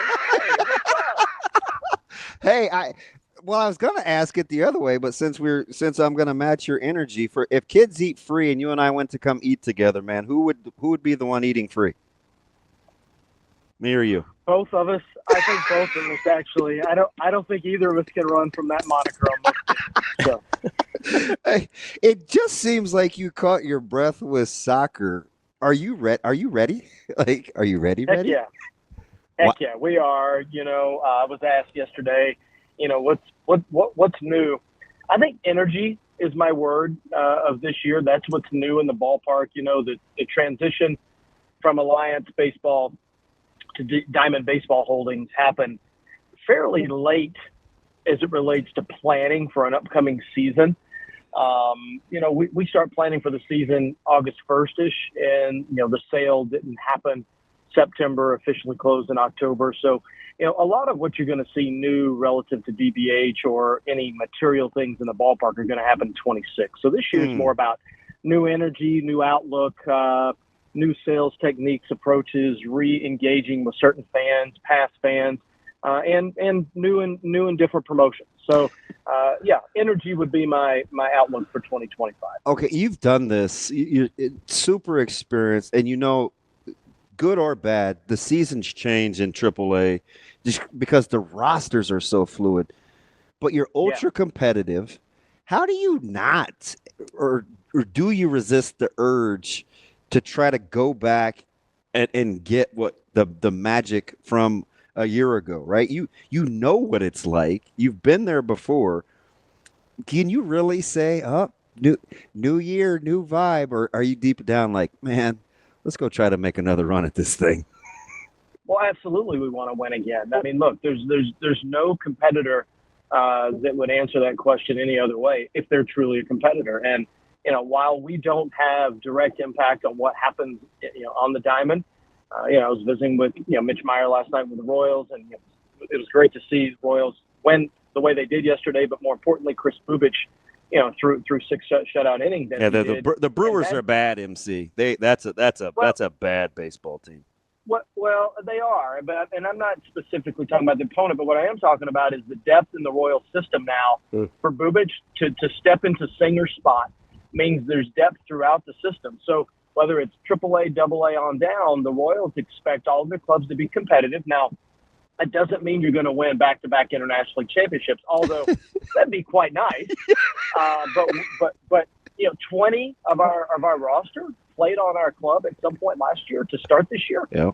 It's a lot of experience that Jersh brings back, and a lot of players that are still hungry for their first cup of coffee, their first chance in the big league. So I'm optimistic on the diamond, as well as what we talked about, off the diamond with the front office staff. I'm loving this digital platform, primarily because of the informational highway that happens during breaks now. I feel like I learned something new about what we're doing. And we just heard Anna talking with Noah Cameron before we brought you on, and he talked about replicating and the new experiences and what he's learned from last year to this year, coming off the 3-2 record.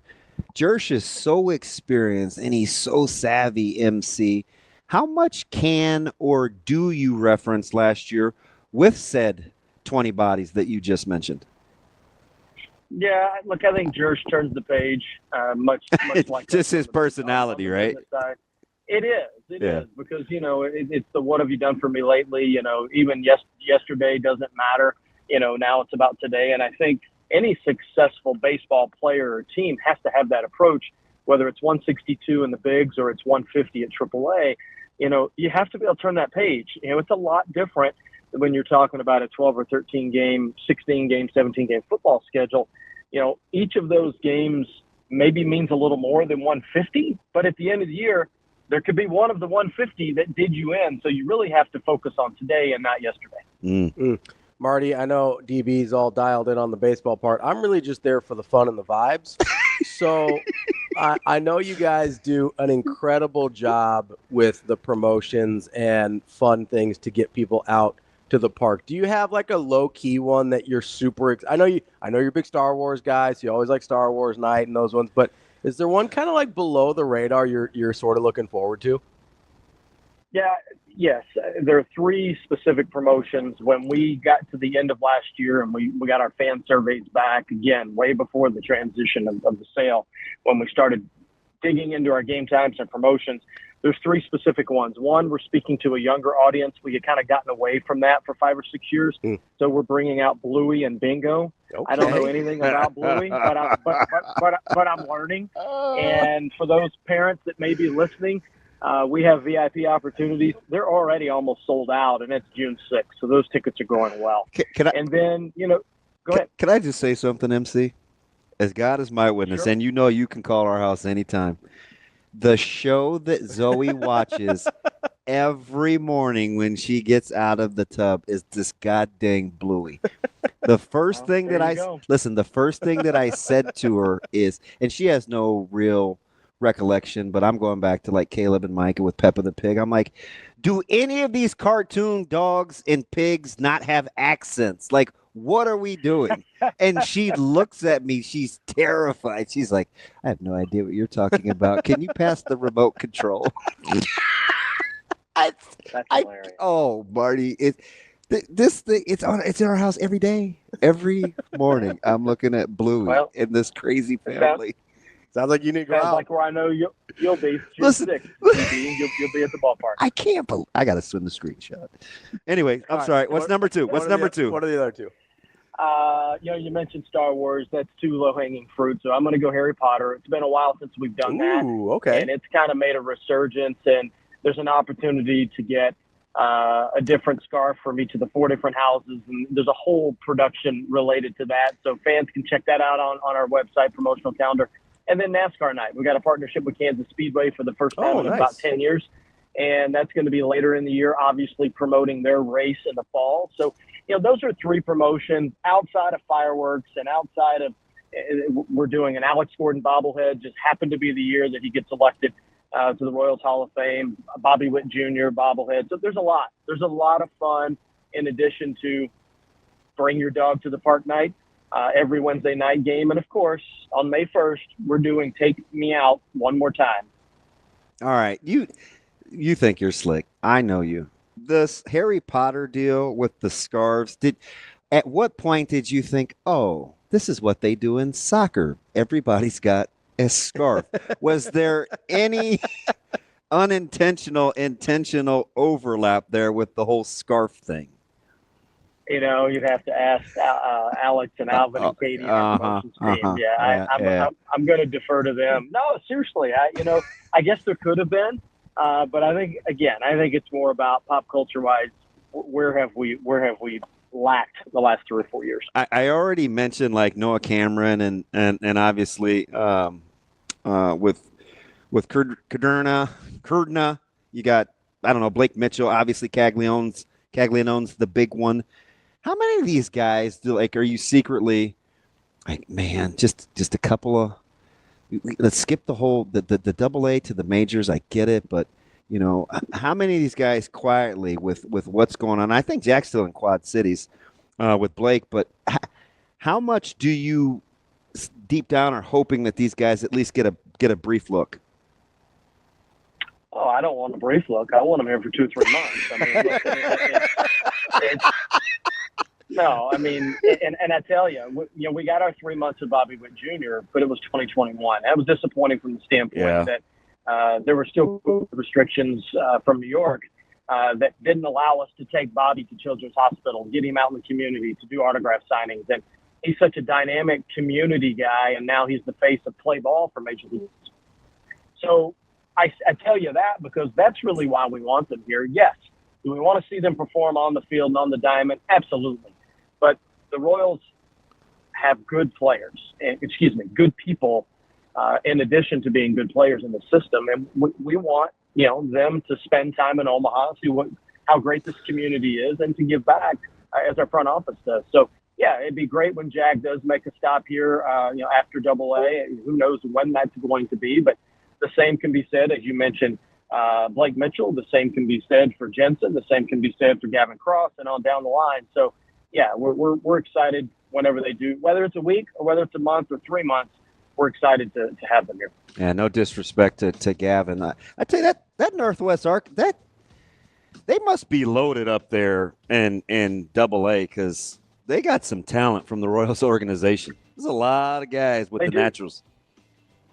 Yeah, they do. I mean, look, when you have 20 players back at the AAA level, there weren't a lot of open roster spots for upward movement coming out of spring breaking camp. So, yeah, there's a lot of talent there as well. Not a bad problem to have when you're trying to repeat, man. To the victor goes the spoils, my man. I need you to get that exit velo machine up and cranking for when Jack comes to town. All right. That's all. We're ready. That's all I need. I just need to see like 110 off the bat. That's all I'm looking for. That might be low. Yeah, we're ready. I appreciate it. Thanks, Marty. MC. We'll see you out at the ballpark. Yeah, first pitch tonight, 6:35. Hope to see everybody out. Thanks, guys. Weather permitting. Let's do it, Marty. We'll be back with more Hurrdat Sports Live coming up next. Welcome back, Hurrdat Sports Live. Wrapping up hour number 2 here. That's DBM Ravi Lulla here at Hurrdat Sports Bar and Grill. And we are joined now by Evan Bland from the Omaha World Herald to talk a little more baseball with the Nebraska side of things. Evan, how are you this morning? Hey, yeah, doing well. Good morning. AB, we don't do this near enough, and I know you're probably like, why is this guy nice to me in public? Man, I think you fly under the radar, but you do such good work without a lot of kudos sometimes, I think, because you're just unassuming by nature. I have to say it out loud. You do a lot of good, cool things, man, and I appreciate it. Oh, I appreciate that, David. No, it's great. Like there's a lot of good stories to tell, and I don't know. I'm not the biggest hot take artist in the world, but I just think anything we can do to connect fans with the people and teams they root for, it's just going to enrich lives. So hopefully that's what's going on. Evan, I think it's the salt and pepper, man. It just oozes measured. That's what it is. It just oozes measured. You're pretty optimistic. I'm a terrible meteorologist, so I ask people smarter than me. 2:30 should fly, right? Well, I think so. I mean, 6 o'clock was the original goal, and if it's not a Creighton, Nebraska baseball game unless there's thunderstorms in the area. So I think that's just part of the deal anyway. But hopefully they get this thing beat before the big ones roll in. Evan, so I wanted to ask you about Nebraska's weekend series win over Oregon State because, there had been some signs of life, and DB called it out. He's like, it seemed like they were making better contact against K-State, but weren't able to get the win there. They kind of seemed to get over the hump in 2 of the 3 games against Oregon State. Do you look at that as a potential real turning point, or you think we'll end up looking back on that series in a month and be like, that was kind of a nice moment and kind of a weird season? Well, they've already had a couple of those, right? I mean, they beat Vanderbilt, and then they weren't necessarily able to build on that. They had the pretty exciting comeback against USC, and then they fell flat in the Sunday game after that. And so here they are again with a really exciting home win over Oregon State. And this is a perfect week to see how you follow that up. I mean, you've got the 2 midweeks against Omaha and Creighton, teams that have given Nebraska trouble before, and then you've got a Rutgers team that comes into town this weekend that's been sort of a pebble in their shoe for the last few years. Quietly, so they very much so. In 21, they kind of cost them a potential chance to host and all the rest. So this is that's kind of the maddening part of the sport is the consistency. You've got the highs, the lows, but can you sort of measure that out and do it day in and day out? And I think the offense is the thing that you look at there where they finally showed, as Will Bolt would say, they showed some slug over the weekend with some quick hit home runs, instant offense, clutch hitting. They were drawing more walks, cutting down on the strikeouts. Now you're facing staffs here coming up that statistically aren't as good as what you just saw against Oregon State. So, I mean, that's kind of where they're at. This is sort of a mental test where you're not on the road, you're not having to worry about hotels and limited practice time. Go out and do what you do. And I think the value of beating Oregon State certainly objectively is the bump in RPI standing, and I wrote about that earlier this week. Where that's one. It was huge from a potential at large standpoint moving forward, and then the intangible stuff's the interesting thing. What is that little shot of confidence and belief and validation do for this team? It was fun for the weekend, but what does it look like now with another busy week coming up? Okay, so let me ask, how do you think they're approaching this? Is right coming off the series win against Oregon State is obviously good confidence. Creighton, listen, the streak is well documented. 8 out of the last 11 have been 1 or 2 run games, so we know it's going to be played relatively close. How much of this is good timing that Nebraska is maybe trending in the right direction and you're getting a good Creighton team versus, oh gosh, we just had a good weekend series. Now we need to validate. And then all of a sudden you grip the bat a little tighter. How do you think this team looks at this emotionally? Good time to catch Creighton or more of a we better? I mean, probably the latter, honestly. I just think these in-state games have tended to trouble Nebraska somewhat because, you look at it from Creighton's point of view, they're playing in front of 1,000 people or less a night, and every year I hear it, like the big crowd at Haymarket or if it's at Schwab, like that they get up for this game. Omaha on Wednesday is going to get up for this game. Nebraska just got up for Oregon State, and now it has to turn around, and the challenge emotionally is to match the care factor and the intensity that Creighton's going to put out there. It doesn't mean one team's more talented than the other, but I think that's just been something that's really it's been tough for Nebraska to figure that part of this thing out. And maybe they'll prove me wrong and they unlocked something last weekend and they're ready to roll. But I do think you got to factor Creighton into that discussion too, where they haven't lost a midweek game in almost 2 years, as ridiculous as that is. And their starter tonight's a guy in Ian Kuzman who was a weekend guy to start the year, and now he's found a rhythm in the midweek. So I think you can't discount what the Jays have been doing on their side. Certainly Nebraska's what they showed was the highlight of their season to this point, but we've just seen it so many times where Nebraska's rolling, Creighton's kind of doing their thing quietly to the side, and then this is their moment to stick it to the brand name school of the state. So I think it'll be a good game. It would not surprise me at all if Creighton was competitive or found a way, and we'll see if Nebraska finally can build on one of those big moments moving forward like they haven't been able to do yet this year. I think Creighton's pretty good, and I know injuries have been a problem, and I'm a huge Sailors fan. Love his dad, love the family, and I look at what they bring to the table. I was going to say the plate, but that's a little too dirty, of low-hanging fruit. But I look at kind of an X factor, Evan, and I don't know if this is the coach or the player in me, like always looking for an angle. And he struggled to hit the ball a little bit from behind the dish. But how much could a guy like Haligso help in terms of emotionally setting the table on what this series means to the other guys? I would imagine it's come up a little bit, knowing what kind of personality Hogan has. Is something or nothing for me?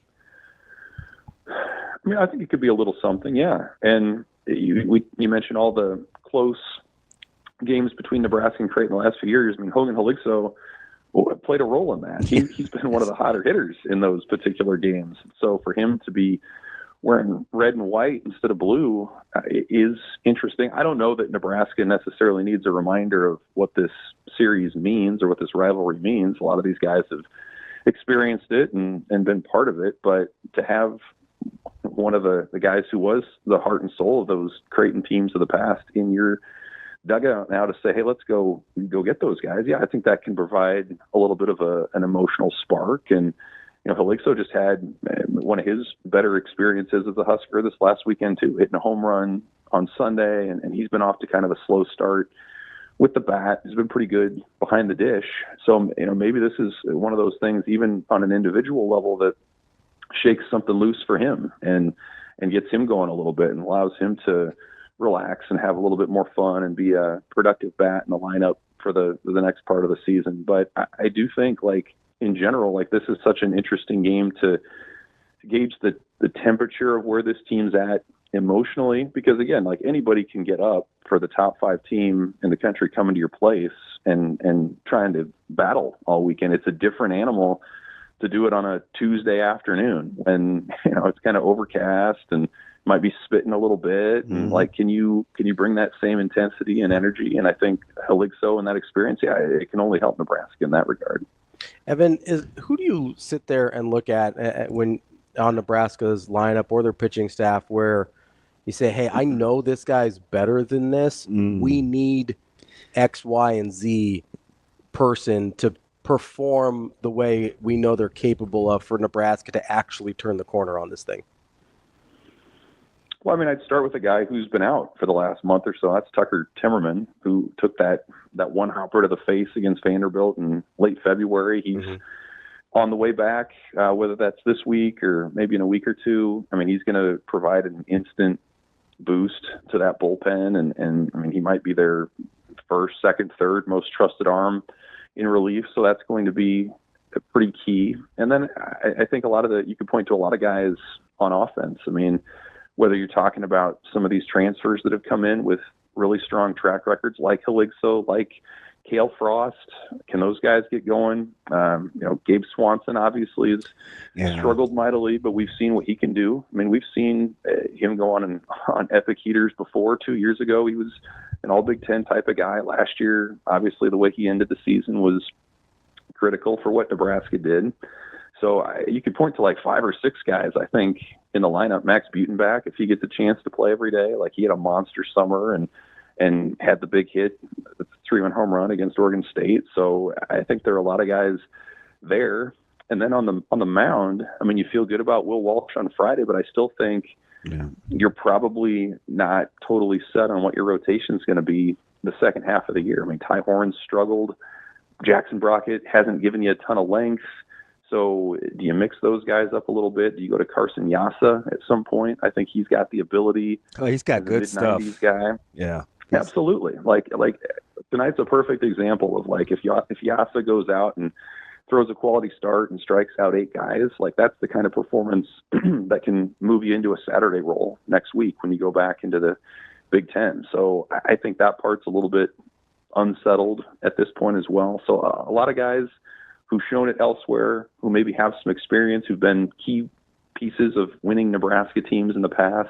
If some of them come together, I think that's kind of what you point to for a realistic outlook on what Nebraska's second half can be.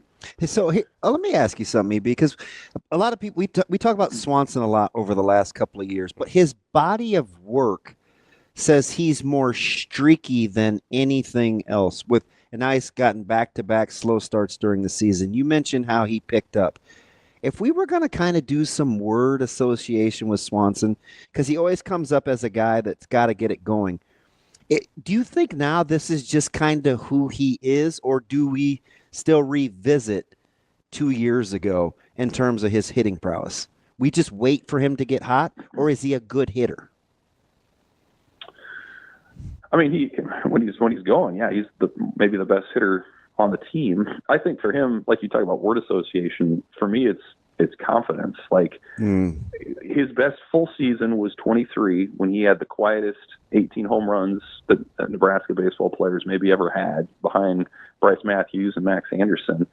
And then, you know, in 24, I was actually going to write a story about him early in the year, and he lost his job like pretty quickly in the season because he wasn't performing. He got a chance and came back later and figured it out. And he would tell you that he felt some pressure. He came to Nebraska. I don't know that everyone knows his story fully. He came to Nebraska as a walk-on and went on scholarship before the 24 season, or at least partial scholarship. And so he felt the pressure to perform, and it didn't happen for him. And he finally kind of said, whatever, I don't care. And he went out and did really well to end the season. I think there was probably an element of that this year too, where everyone looks back on what he did last year, especially in the Big Ten tournament and the regional, and it just hasn't connected for him outside of that opening weekend. So I think as the weather heats up, maybe some of that confidence comes back, and Nebraska's offense gets to the point where it's not turning to him to produce. If other guys can pick up some of that slack, I think that's where he thrives the most is when he's not necessarily looked upon as that guy who's going to make or break the day. If he can be their second or third guy or have some protection in the lineup, I think absolutely the ingredients are there for him to have another breakout season. But yeah, I think ultimately when you look back on his career, he's a guy who has had some epic streaks. He had some real dips and areas of frustration where you wish there was more consistency. But, the best part for him right now is his story is not fully written. And I do think in an offense that's very much centered on speed and table setting, like he's a guy who absolutely could clean up if he gets rolling. All right, let me get you out on this, Evan. Ideally, if Nebraska's going to get this one done today, what's the situation on the mound look like for you if I give you over under 2.5 pitchers? I would take the over. It would take for Nebraska to finish this thing. I think Yasa can give you five. Yeah. He's shown that pretty consistently. And then depending on the situation, you could go Christo, you could go Worthley. They've tended to go freshmen in a lot of these midweek games. Christo seems to kind of be getting it going. He does. Yeah. I think he's embracing kind of the role, jumping into the fire. They like to say he's in the grease. Like that's where he likes it. Yeah. Like he just, he's that kind of guy. So I think I'd take the over on that. Okay. And I bet you'll probably see a freshman arm or two would be my guess as well. Colin Novacek or Gavin Blackowitz or is somebody kind of I'm thinking. Price Bender, maybe someone like that. But, and Creighton too, like typically, like I mentioned Kuzman, like he's a guy who could give you 4 or 5, which is a little unusual in these midweek games for Creighton too. Typically it's the Johnny Holstaff sort of approach. So he can shove. I think you'll like him. He's pretty legit. I'm going to have to start doing a deep dive on the last time, like both starting pitchers in a Nebraska Creighton game went at least 5. You probably have to go way back. So we'll see how it goes. I was going to say went more than 2. Evan, we appreciate the time as always. Enjoy the game tonight. We'll talk to you later. Thanks, Evan. Appreciate it, guys. You got it. Coming up in just a minute, we'll talk to Mike J. Schaefer, Husker 24/7. Kicking off hour number 3 here on Hurrdat Sports Live, presented by Centris Federal Credit Union. That's DB. I'm Ravi Lulla. We are joined now by our friend Mike Schaefer, Husker 24/7. What's up, Schaefer? Not a ton. Just stayed up late watching some Crown basketball to see Georgetown and Washington State duke it out. Other than that, I don't have a lot. Hey, so it's slow. So, and I don't know how much Big East you get into. We've had these arguments almost all morning about how much Nebraska fans and Nebraska media pays attention to other conferences. Do you watch other conferences, Schaefer? Was last night kind of the first time you're getting a chance to get a feel for capping Georgetown? Well, I live with a 3% Creighton fan. So there's occasionally Big East on the television. It's not by my choice, naturally, but it will end up there. And the thing that strikes me, and this is really stupid because obviously I coached there for a long time, but watching Georgetown last night just felt like I was watching one of Ed Cooley's Providence teams with just a different jersey on. Like they all kind of just look similar, played similar, just crash, scrappy, hustle guys. Like his teams always feel the same. I always liked watching Providence Creighton games because their styles contrasted really heavily to me. And it was kind of like Providence would always make Creighton, who wants to play a prettier version of basketball, play in this back alley game. And so I watched a lot of Providence. And so Ed Cooley being the coach at Georgetown, like it was just the first thing that jumped out to me is that he's taken that style to a place where it used to be a basketball mecca, and now it feels like an afterthought. And so beyond just Nebraska playing Georgetown next, I'm really intrigued to see what he can kind of do there in the Big East Conference. So I didn't really answer your question that much, and I hadn't watched any Washington State until the last time they had been in the NCAA tournament, which I think was just last year. They were like at 6 seed, or maybe it's 2 years ago they're 6 seed. They were pretty good at that point. Last night, the first time I had watched them all year. Yeah, I was surprised that they were really they were dictating that game. Yeah, seeing Georgetown score 85 kind of surprised me a little.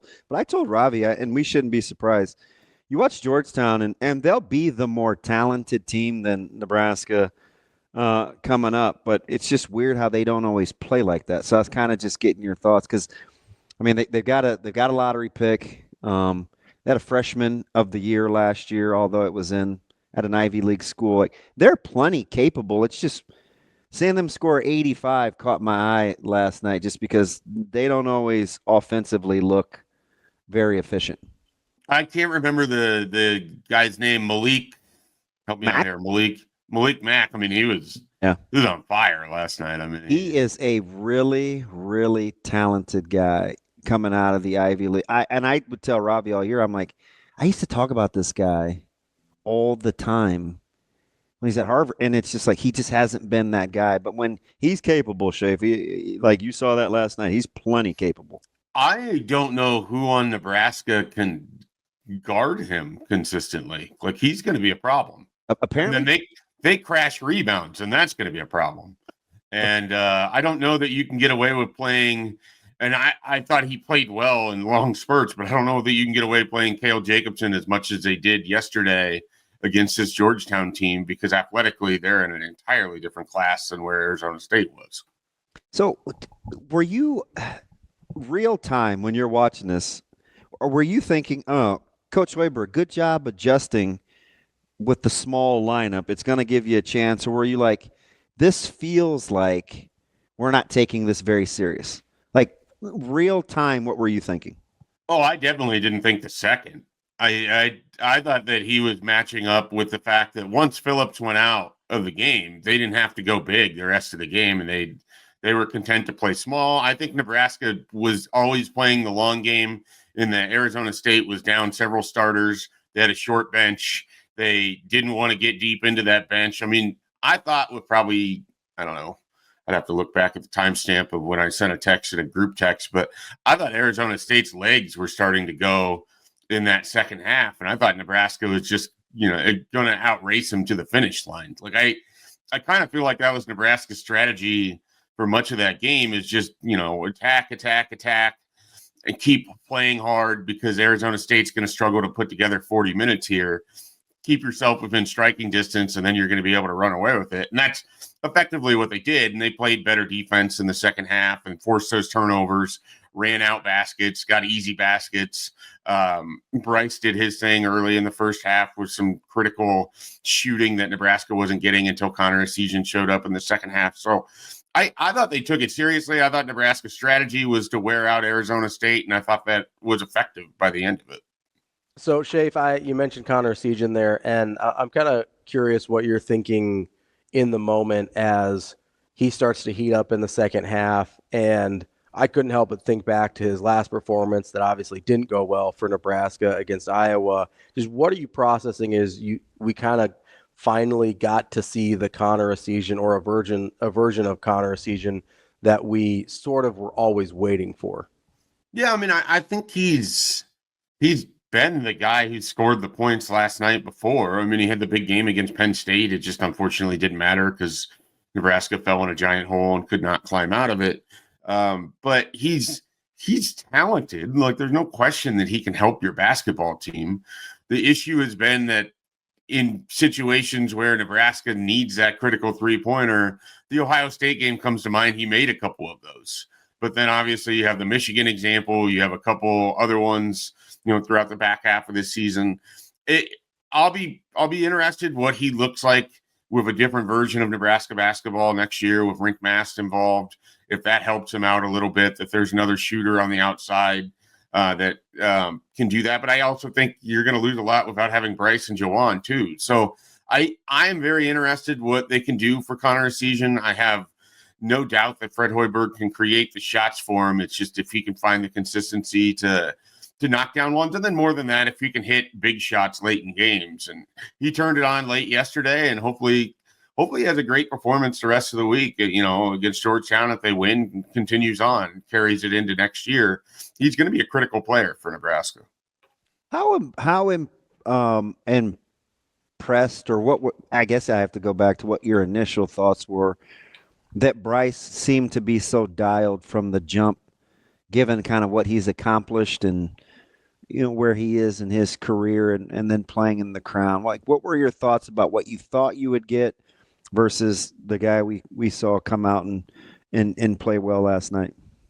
Bryce doesn't strike me as someone who's just going to come out and say a lot. Like, I think he's by nature, a relatively quiet guy, maybe more introverted.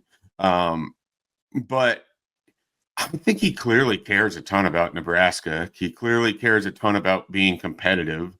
I think if you were to pick up an object and there's two of them and you have a contest to see which one of you can throw it further, he's going to try, because that's the kind of, he's just competitive, And so if you put a game of basketball and he can play in it, he's going to give you what he's got. And I just think that's who he is. And I think he really cares about leaving Nebraska in as good of a spot as he can. I think it really hurt those guys that he and Juwan came back to make the tournament. They knew what it meant to Nebraska when they made it the year before. They wanted to be the ones to do it. I mean, it's the same thing we talked about Keisei Tominaga. Like, the guys that stick around for a couple years and they get that in them, that we can be part of the group that finally does this. And then when you don't, like, that's got to be really hard. But he's a competitive guy. He wanted to play. He wants to finish his career out the right way. I think at Charlotte, they went to the CBI finals. Is that right?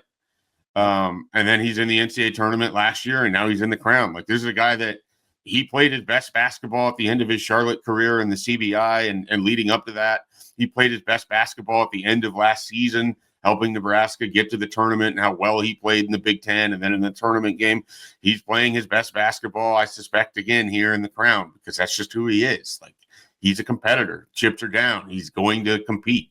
And he also, I think, wanted to remove that Iowa game. That's the other thing. I mean, that was as bad a performance as he's had all year, and you want to move on from that. I thought he came out and he looked like someone who really had a lot that he wanted to prove. And like I said on Twitter, it's also, we only get so many more games seeing that jump shot. That guy's about as good of a jump shooter as I've been fortunate enough to watch at Nebraska. One of the things that I love that I think he's gotten so good at is keeping his dribble and being crafty with the ball screens. They'll even reset it for him, and he knows when that thing is going up. It is a pretty thing to watch for him to play that little two-man game where he can get his shot off, because he doesn't need a ton of space. Yeah, and the other thing that he did last night, and I'm jumping around a little bit here, I thought he was facilitating really well. Yeah, Nebraska was not receiving the ball. Like, he had an incredible bounce pass to Andrew Morgan. Oh, and I think it out of bounds. Yeah, just shocked the heck out of Morgan. Like, he had no idea for him. Yeah, well, and then he sets him up for an even easier one, and then Morgan can't take the ball with him. And so I thought. You want to talk about crafty? I thought we saw some of the best passes from Bryce feeding people, and then you go look, and they got no points on either one of those. It should have been an easy 2 layups. I was pretty disappointed in Andrew Morgan on both of those situations. Charlotte has another one too. He's in the portal. Just go raid Charlotte. Is that what I'm hearing here? It's not a hot take. I guess other people that study the portal maybe know more than me, but they have. He's not a clone. But very, very, very similar, and he's in the portal. Schaefer, I want to talk. I got to get you for everything. Well, we can do what we want to do. We got unlimited clock as long as you got time. Let's do. I want to do baseball first. Today with the 2 o'clock or 2:30 start. I know. I assume you're going to shoot over there. Are you looking at this like as a fan, where it's like, okay, show me that Oregon State is portable, or is this different for you because from a media standpoint, you understand conference, non-conference, in-state, what it brings, and it's something different when these two teams meet? Yeah, it's definitely different when these two teams meet, but that doesn't discount the idea that Nebraska has played really poorly in midweek games for several years now, and they have an opportunity in front of them to kind of not only continue the momentum of the Oregon State series, but also chip away at this idea that they don't treat midweek games the same way they treat weekend games. And so Creighton's had their number. I mean, it was just last year that Nebraska had them on the ropes in late March, and couldn't close the game down in their bullpen. So I think this is a big opportunity for Nebraska to just kind of continue to put one foot in front of the other. I mean, you're not going to climb out of it. They were 10-14 going into the series against Oregon State. They're now 12-15. Like you just have to keep putting a foot in front of each other, keep inching along, try to get this thing back on the tracks. You have Big Ten play. You're going to be at home more. There was plenty of conversation in the baseball circles about how many road games Nebraska's played and if that's ultimately been detrimental to their ability to find consistency. But here you're playing in the state against a familiar opponent, someone that should give you a little extra juice if you've been around the program these last couple of years because you haven't beaten them. Creighton's pretty much owned Nebraska baseball. And so I think they have an opportunity in front of them to kind of do multiple different things. And they kind of just need to keep moving forward. And today presents an opportunity to do that. Schaefer, because we keep asking this question, whether of you or some of our other guests, if Nebraska can turn the corner from Oregon State and have that be sort of a line in the sand moment where they turn into this team we thought they are capable of being. But I guess not to play pessimist here, but there is another side of that coin, right? That it does end up just being sort of this, they played really well for this series and then go back to being this sort of inconsistent team we've seen so far. And I guess my question is, what are the consequences if that's the case in terms of Nebraska doesn't ever really figure it out this season? Like, what does that look like? Well, I mean, the consequences, the obvious ones, are they're just not going to make the Big Ten tournament. They're not going to make the NCAA tournament, and the season is a failure. And that's pretty hard to stomach given the expectations of when you're ranked at the beginning of the year, coming off of winning the Big Ten tournament last year, having a good season, looking like you were on the ascent. And I don't think it means that Will Bolt's job is up in question because I think he signed an extension here recently. And I don't think Nebraska is in a position where they're just going to pay a bunch of money to move on. And I don't necessarily know that they should either. But it just continues this unfortunate men's sports narrative where Nebraska sports right now are just unable to follow up success with more success. This peaks and valleys thing. And so when I say Nebraska men's sports, I'm just talking wrestling, football, basketball, baseball, more of your team sports, if you will, than kind of individually oriented ones. So just a caveat so nobody yells at me for that. But I think that's the frustrating thing, from the larger picture side of it. It's been tough to be a Nebraska athletics fan. If you don't care about Nebraska volleyball and even women's basketball, they put together 2 strong years here in a row now, but there's just been a lot of peaks and valleys of Nebraska athletics. And at some point, it's hard for people to get excited over and over and over if you pop your head out of the machine and it's whack-a-mole and you get knocked back down again.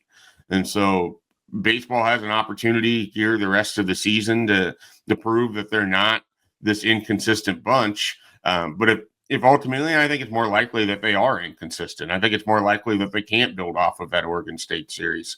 They still have issues in their bullpen holding leads. The hitting is going to come and go. You need multiple guys to really step up. And I don't know that they have it in them, but the consequence of it is that you wasted an opportunity to move the conversation forward. And you just reverted back to being same old Nebraska baseball. Pretty good over here, not so good over there. So, Schaefer, if you're right and they aren't, some of these guys aren't capable of turning it around the way you talked about, like, what did we miss from preseason ranking to where we are now? Like, what did we make assumptions that just weren't true? Like, what did we miss if that does end up being the case? Well, it's as simple as this. I mean, the expectation is that guys are going to take step forward. And if you can't get anything out of Gabe Swanson, Gabe Swanson didn't give them much until May last year. And then he went on an all-time heater. And the idea was, okay, he's figured this out, has a decent game against Vanderbilt. And you're hoping at the beginning of the year, or if you get good Gabe Swanson, that's a totally different dynamic in that offense. And I'm not putting it all on Gabe Swanson. He's not the only one scuffling. But you brought in Cale Frost to be a bat in the middle of your lineup, and he's really struggled. You have guys that went out in the summer last year and had big summers. I mean, just massive summers. Max Butenbach was slamming home runs all over the Northern League. And we saw on Sunday, he had power. I mean, that was a laser shot out in right field. But he had struggled. And so guys just have not performed at the level where you want them to be. I mean, Ty Horn has really, really taken it on the chin, even in conference play, in terms of just being that starter on the second day. You got guys like Jeter Worthy and Drew Christo have struggled with their roles in the bullpen at times to either keep leads or to keep it close or to keep traffic off the bases. I mean, so it's one of those things where you've had other things. I mean, I almost said Drew Carey. Dylan Carey has been a very, very good hitter for Nebraska. And Nunez has been really good for Nebraska. And so, I mean, you've had guys that have stepped up, but you just haven't had enough of it. And they haven't had a lockdown pitching performance. I mean, Will Walsh has been good. Jackson Brockett has been pretty good. But you don't have Sears. They really needed McConaughey to kind of be a guy on Friday to always give you that competitive fight on a Friday night. They don't really have that, and that makes me a little bit worried. Even if this team backdoors its way into the Big Ten tournament, I have a lot of apprehension about whether they have enough pitching to get anywhere that matters here. Mike J, to stay with the local media theme, we're going to get to football. It is in March, but it's now April, so I feel safe. Of these two guys, and I probably talk to you more than most, I've got a facial hairless Coach Barthel. And I'm going to say it looks a little different there. Yeah. Found one with no facial hair. And Addison Williams. You got a chance to spend some time at practice. Your ear's fairly close to the ground. I know you do your due diligence. Which one of these guys of the two interests you more for the remainder of spring? Addison Williams. Okay, it's Addison Williams for me. I mean, he's got a position group where they have, I think last count was 712 scholarship defensive backs that they have to wade through. I might have 7-1-2, big team Iowa guy. 7-1-2. Big Council Bluffs guy. So they have a lot of defensive backs that they have to wade through. I think he's got to get guys.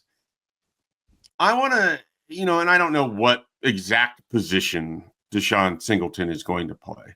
But if he's working with Addison Williams, I want to see if there's another level that he can get Deshaun Singleton to. I want to know if there's another level that Marquise Buford can get to. I mean, because you have some of these older guys that have been in the program.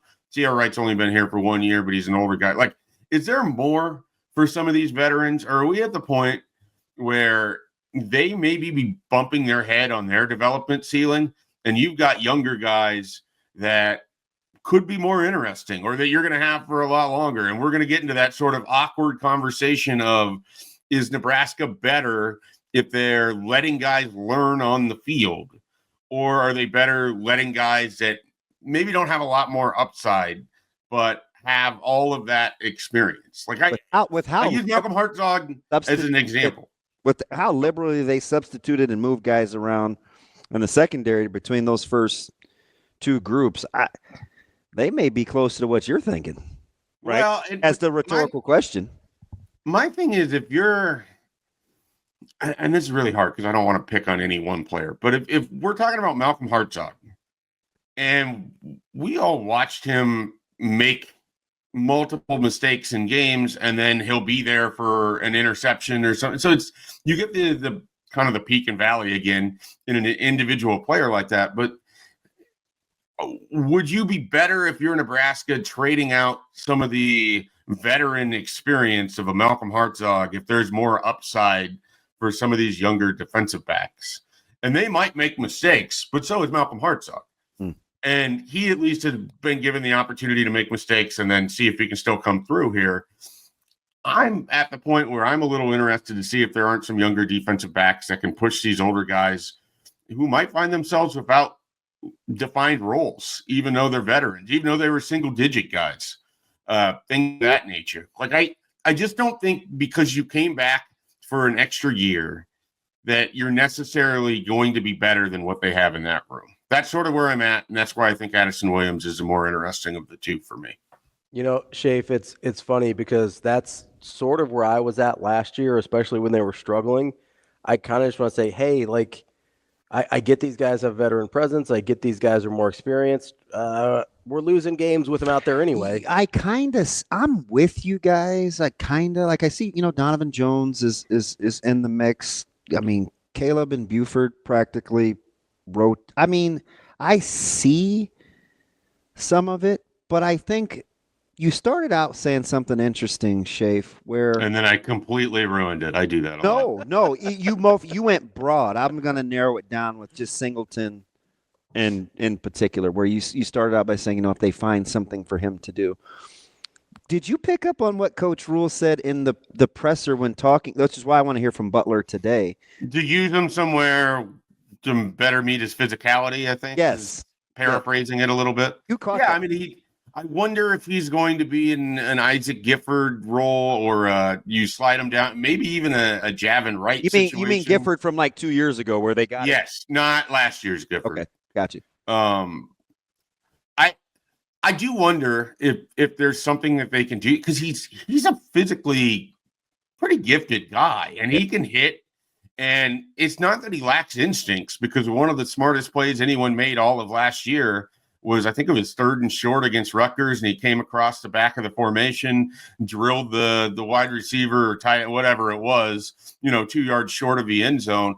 Critical play. It was you have to make this play or Nebraska's giving up a touchdown. They give up that touchdown, who knows if they win the game. I mean, that was a huge, huge play from Deshaun Singleton that set up the 4th and short that they were able to stop. So I think that he has a lot to give. I worry because he was so bad in play action situations last year. I just don't know if I can accept him as a safety again. I don't trust his eyes. I don't trust his discipline.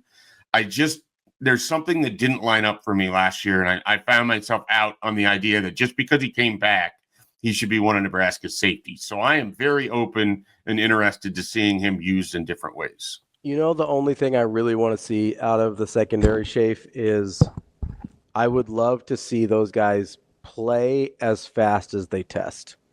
And whoever's going to do that, that's who I want to see on the field. Because, we've talked about for a couple years now how talented and how physically gifted Deshaun Singleton is. And I believe that. I would like to see it show up on the field a little bit more. We talked about how Gift's going to test well, and he did. I would like to have seen that showing up on the field a little bit more. Whoever that is in the room, I don't care if they're Ryan Kalkbrenner, 8th-year senior, or if they're a true freshman, whoever's going to play as fast as they test, that's what I want to see. Is that asking too much? Well, I mean, as well as I do, the difference between those two things is all between the ears. So it's also, are you going to find the guy that's able to process as fast as he can play? I mean, that's really ultimately what it comes down to. And I think Deshaun Singleton got caught in between. I think Isaac Gifford got caught in between a lot last year. Malcolm Hurrdat got caught in between a lot last year. I mean, I think they have guys that can play the position, but I think they were caught, where their thinking or their eye discipline or whatever it was just had them out of position in really bad situations. I mean, there weren't that many busts, but when Nebraska had a bust on the back end, it killed them.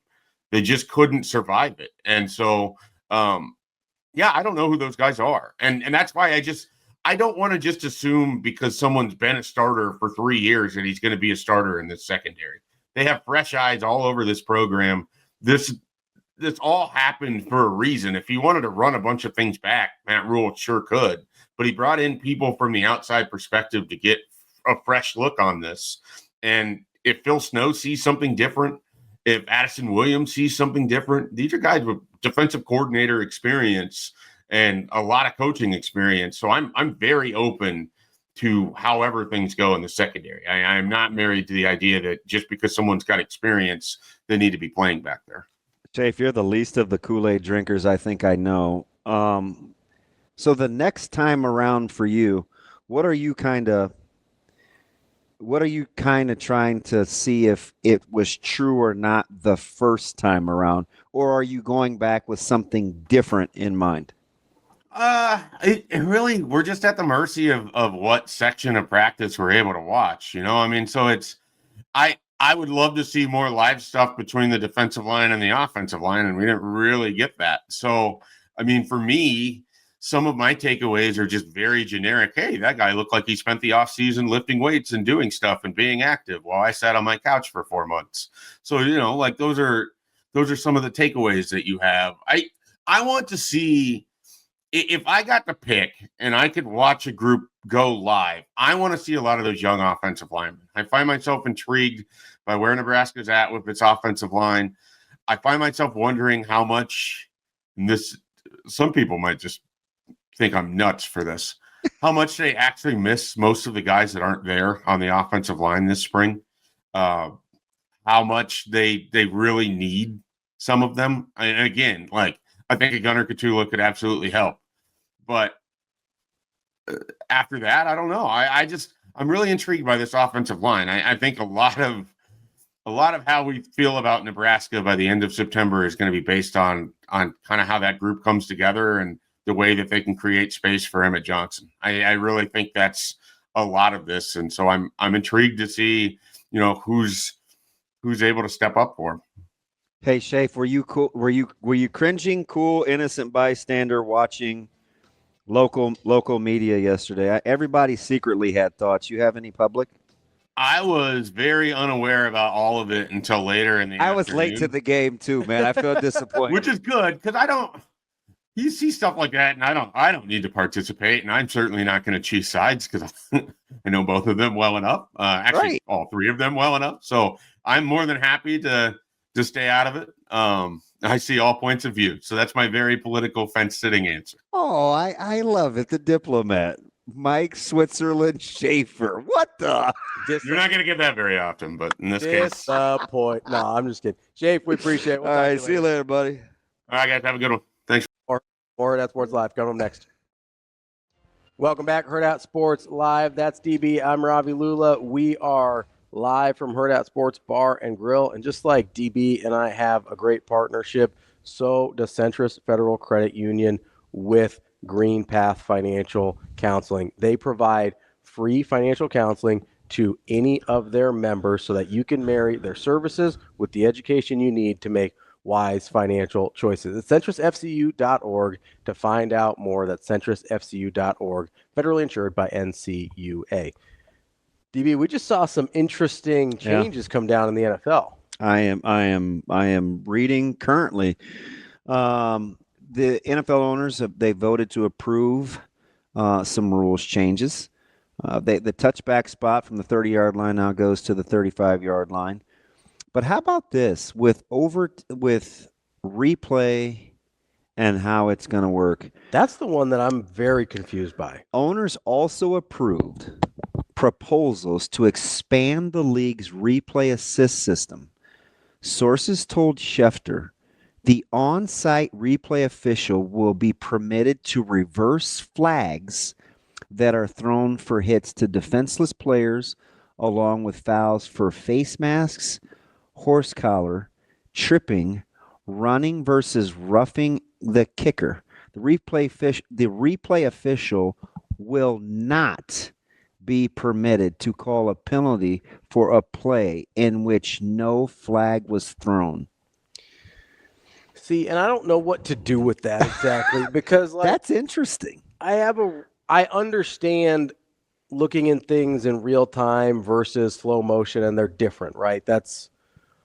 But if it still looks egregious and violent in slow motion, I feel like you should be able to throw the flag. You should be able to go back and you can tell it's either a face mask or it's not.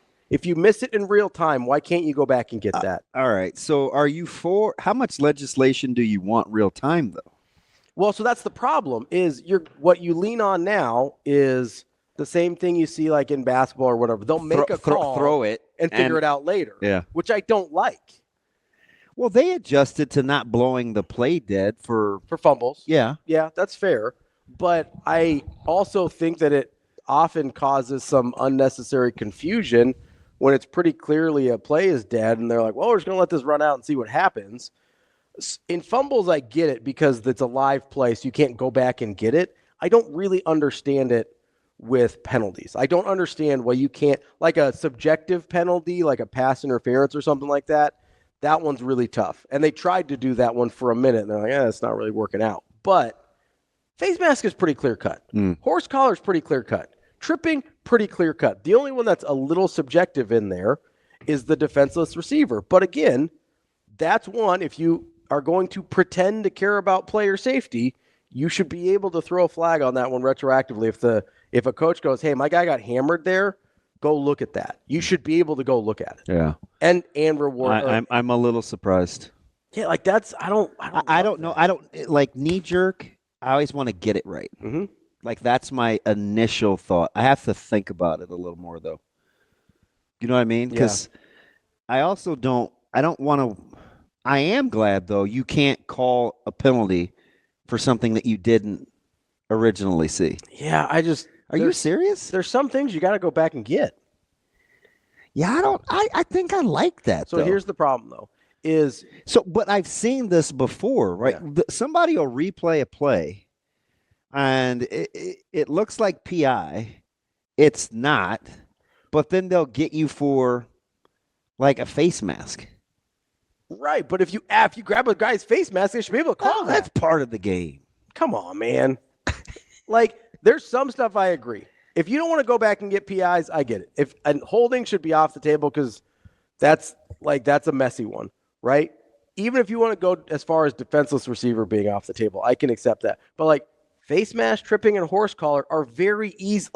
And here's part of the problem is you've got a bunch of really big bodies moving really quickly, and you've got a bunch of middle-aged dudes trying to catch up. Mm-hmm. They're going to miss some stuff. And some middle-aged ladies. Some middle-aged dudes is gender neutral. Don't worry about it. Shouldn't there be? Is that on the list? Shouldn't there be a slight amount of that though? I mean, why do you want people to get it wrong, Shane? That doesn't make any sense. No, I mean a little bit of human error. I mean that's just the way that's called getting it wrong. It is, but I mean it's been that way for 100 years. Is that a good reason to keep doing anything because it's been that way? So we're gonna computerize everything and make everything 100% where every single little. I mean it'll come down to where every single little movement on the football field is analyzed. That's not what I'm talking about. I'm talking about having it challenged for these very specific things that are not subjective. You either grabbed a guy's face mask or you didn't. Well, I'm just you saying either brought him down by the horse collar or you didn't. You either tripped him or you didn't. I'm not talking about holding and pass interference and all these other ones that are subjective. I'm saying you should be able to throw a challenge flag on that and be like, hey, he grabbed my guy's face mask. Go call the penalty. That's not crazy. Sometimes because of the way I like it the other way, where if a flag was thrown, you can go back and look at it with one shot, like the UFL. And pick it up. But I don't like where you don't throw one and then you can. I would rather not have guys throw it every time thinking, oh, if I don't throw this, I don't get a chance to look at it. Because I'm one of those guys. I watch the UFL. Do you watch the UFL? Some. You're a hater. I'm not a hater. Hey, Shane, on a scale of 1 to 10, what's your level of sports watching? Don't get all specific with what sport, just level of sports watching. Yes, 5. Okay. What about you? Probably, if you're a 10, which I think you are, I'm probably an 8. Okay. Do you watch exhibition? Exhibition anything? Yeah. Yeah. Shane, do you watch exhibition anything? Yeah. Okay. So you know what's interesting about that? What's that? People care. Yeah. Regardless of what it is. Let me ask you another question. Mm-hmm. If Colorado scrimmages North Carolina in the spring, which, by the way, weird, did not pass, would you have watched? Oh, the Syracuse one? Syracuse. It's Fran. Yeah. That's right. Yeah, I absolutely would have watched. Shane, would you have watched Colorado and Syracuse in the spring? No, probably not. See, I would have. I would have, absolutely. But I'll watch spring games like inter-squad. Me too. Anyway, right? Me too. So I'll watch, I watched Colorado's spring game the last time it was televised, and it wasn't against anybody else. I would absolutely watch a exhibition between two colleges. So where are you going with this? I don't think, I'm kind of back on this seasonal when our interest is peaked. I think this is on the heels of yesterday, kind of, but it's more where I'm going with this is how the NFL tries to be 365. Yeah. It controls the calendar. We hear that all the time. College football is a lot like that. Yeah, they're trying to be year-round.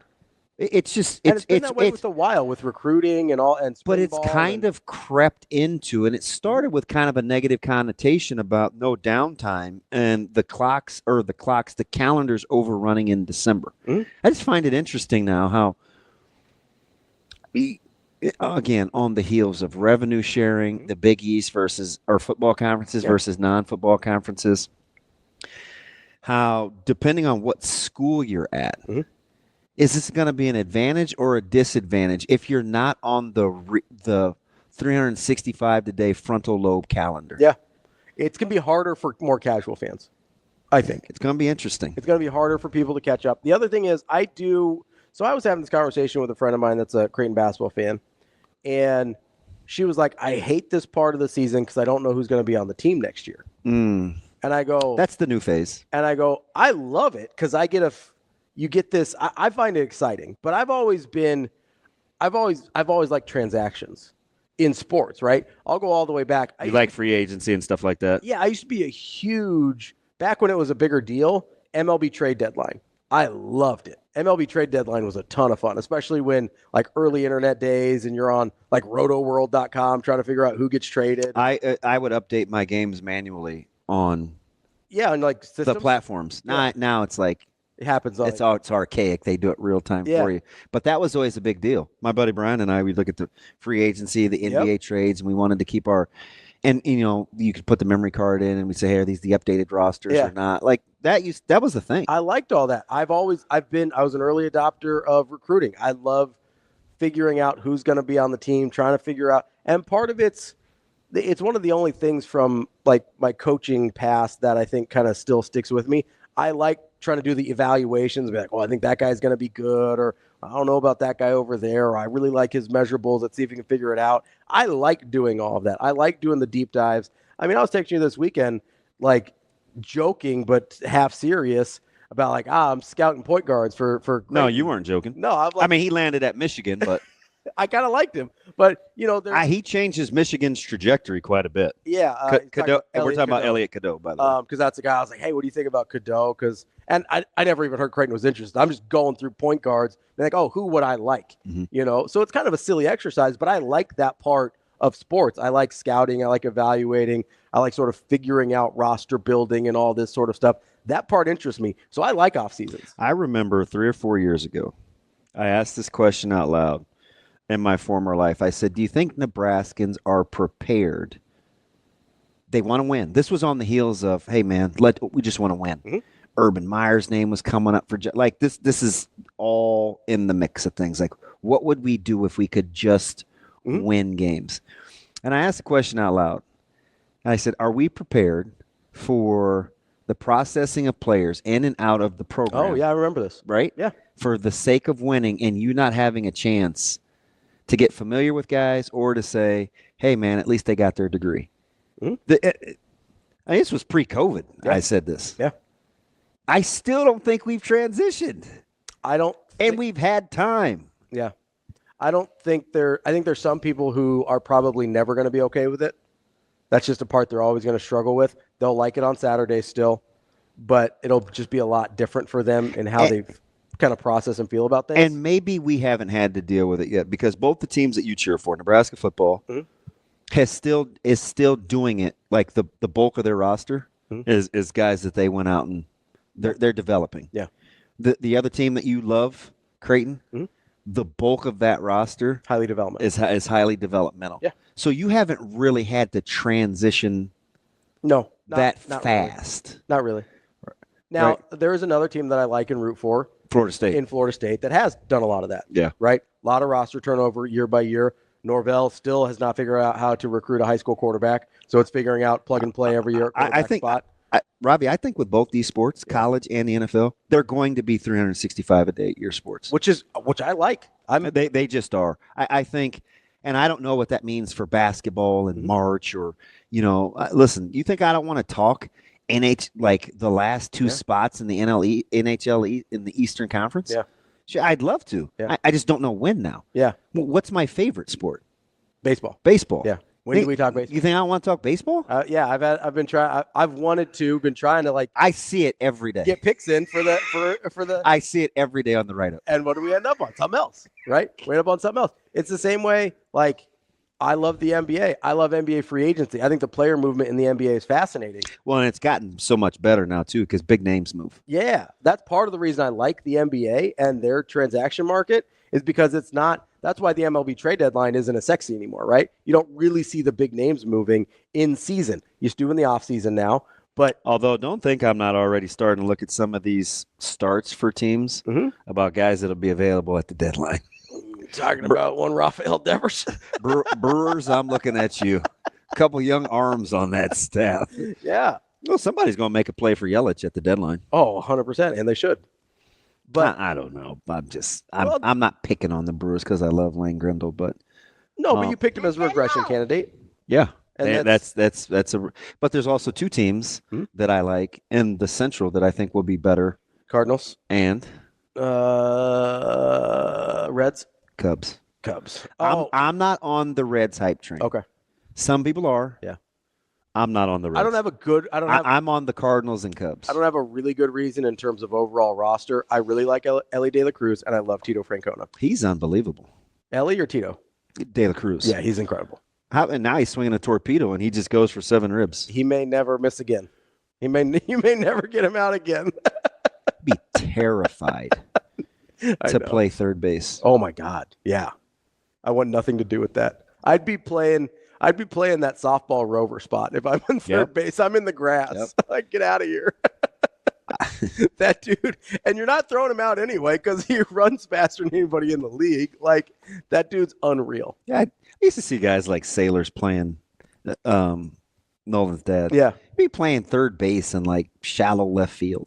I'm like, there's certain guys I would against. I'm like, this is kind of dumb. Like, why are they doing this? And then I'd be on defense playing against those guys, and I was like, oh, that's why. I just as soon stand out in the parking lot. It's scary down there. I feel a lot safer. No, but I say that about the sports calendar. It might be us that have to adjust. Because there's something about college football and the NFL every day. And watch what happens on the 7th. Yeah. With April 7th. College sports will be... It will dominate. Again. Once again. And I don't know that college basketball will ever get to 365, but it's creeping. It's creeping in other parts of the calendar. So this year will help because you have 4 amazing basketball teams that could all win it. Yeah. And the Final Four. That unto itself should be dominant. And then we've got 2 local teams trying to put rosters together. So we're going to talk about that quite a bit as well. That's DB. I'm Ravi Lulla. We'll be back tomorrow with more Hurrdat Sports Live.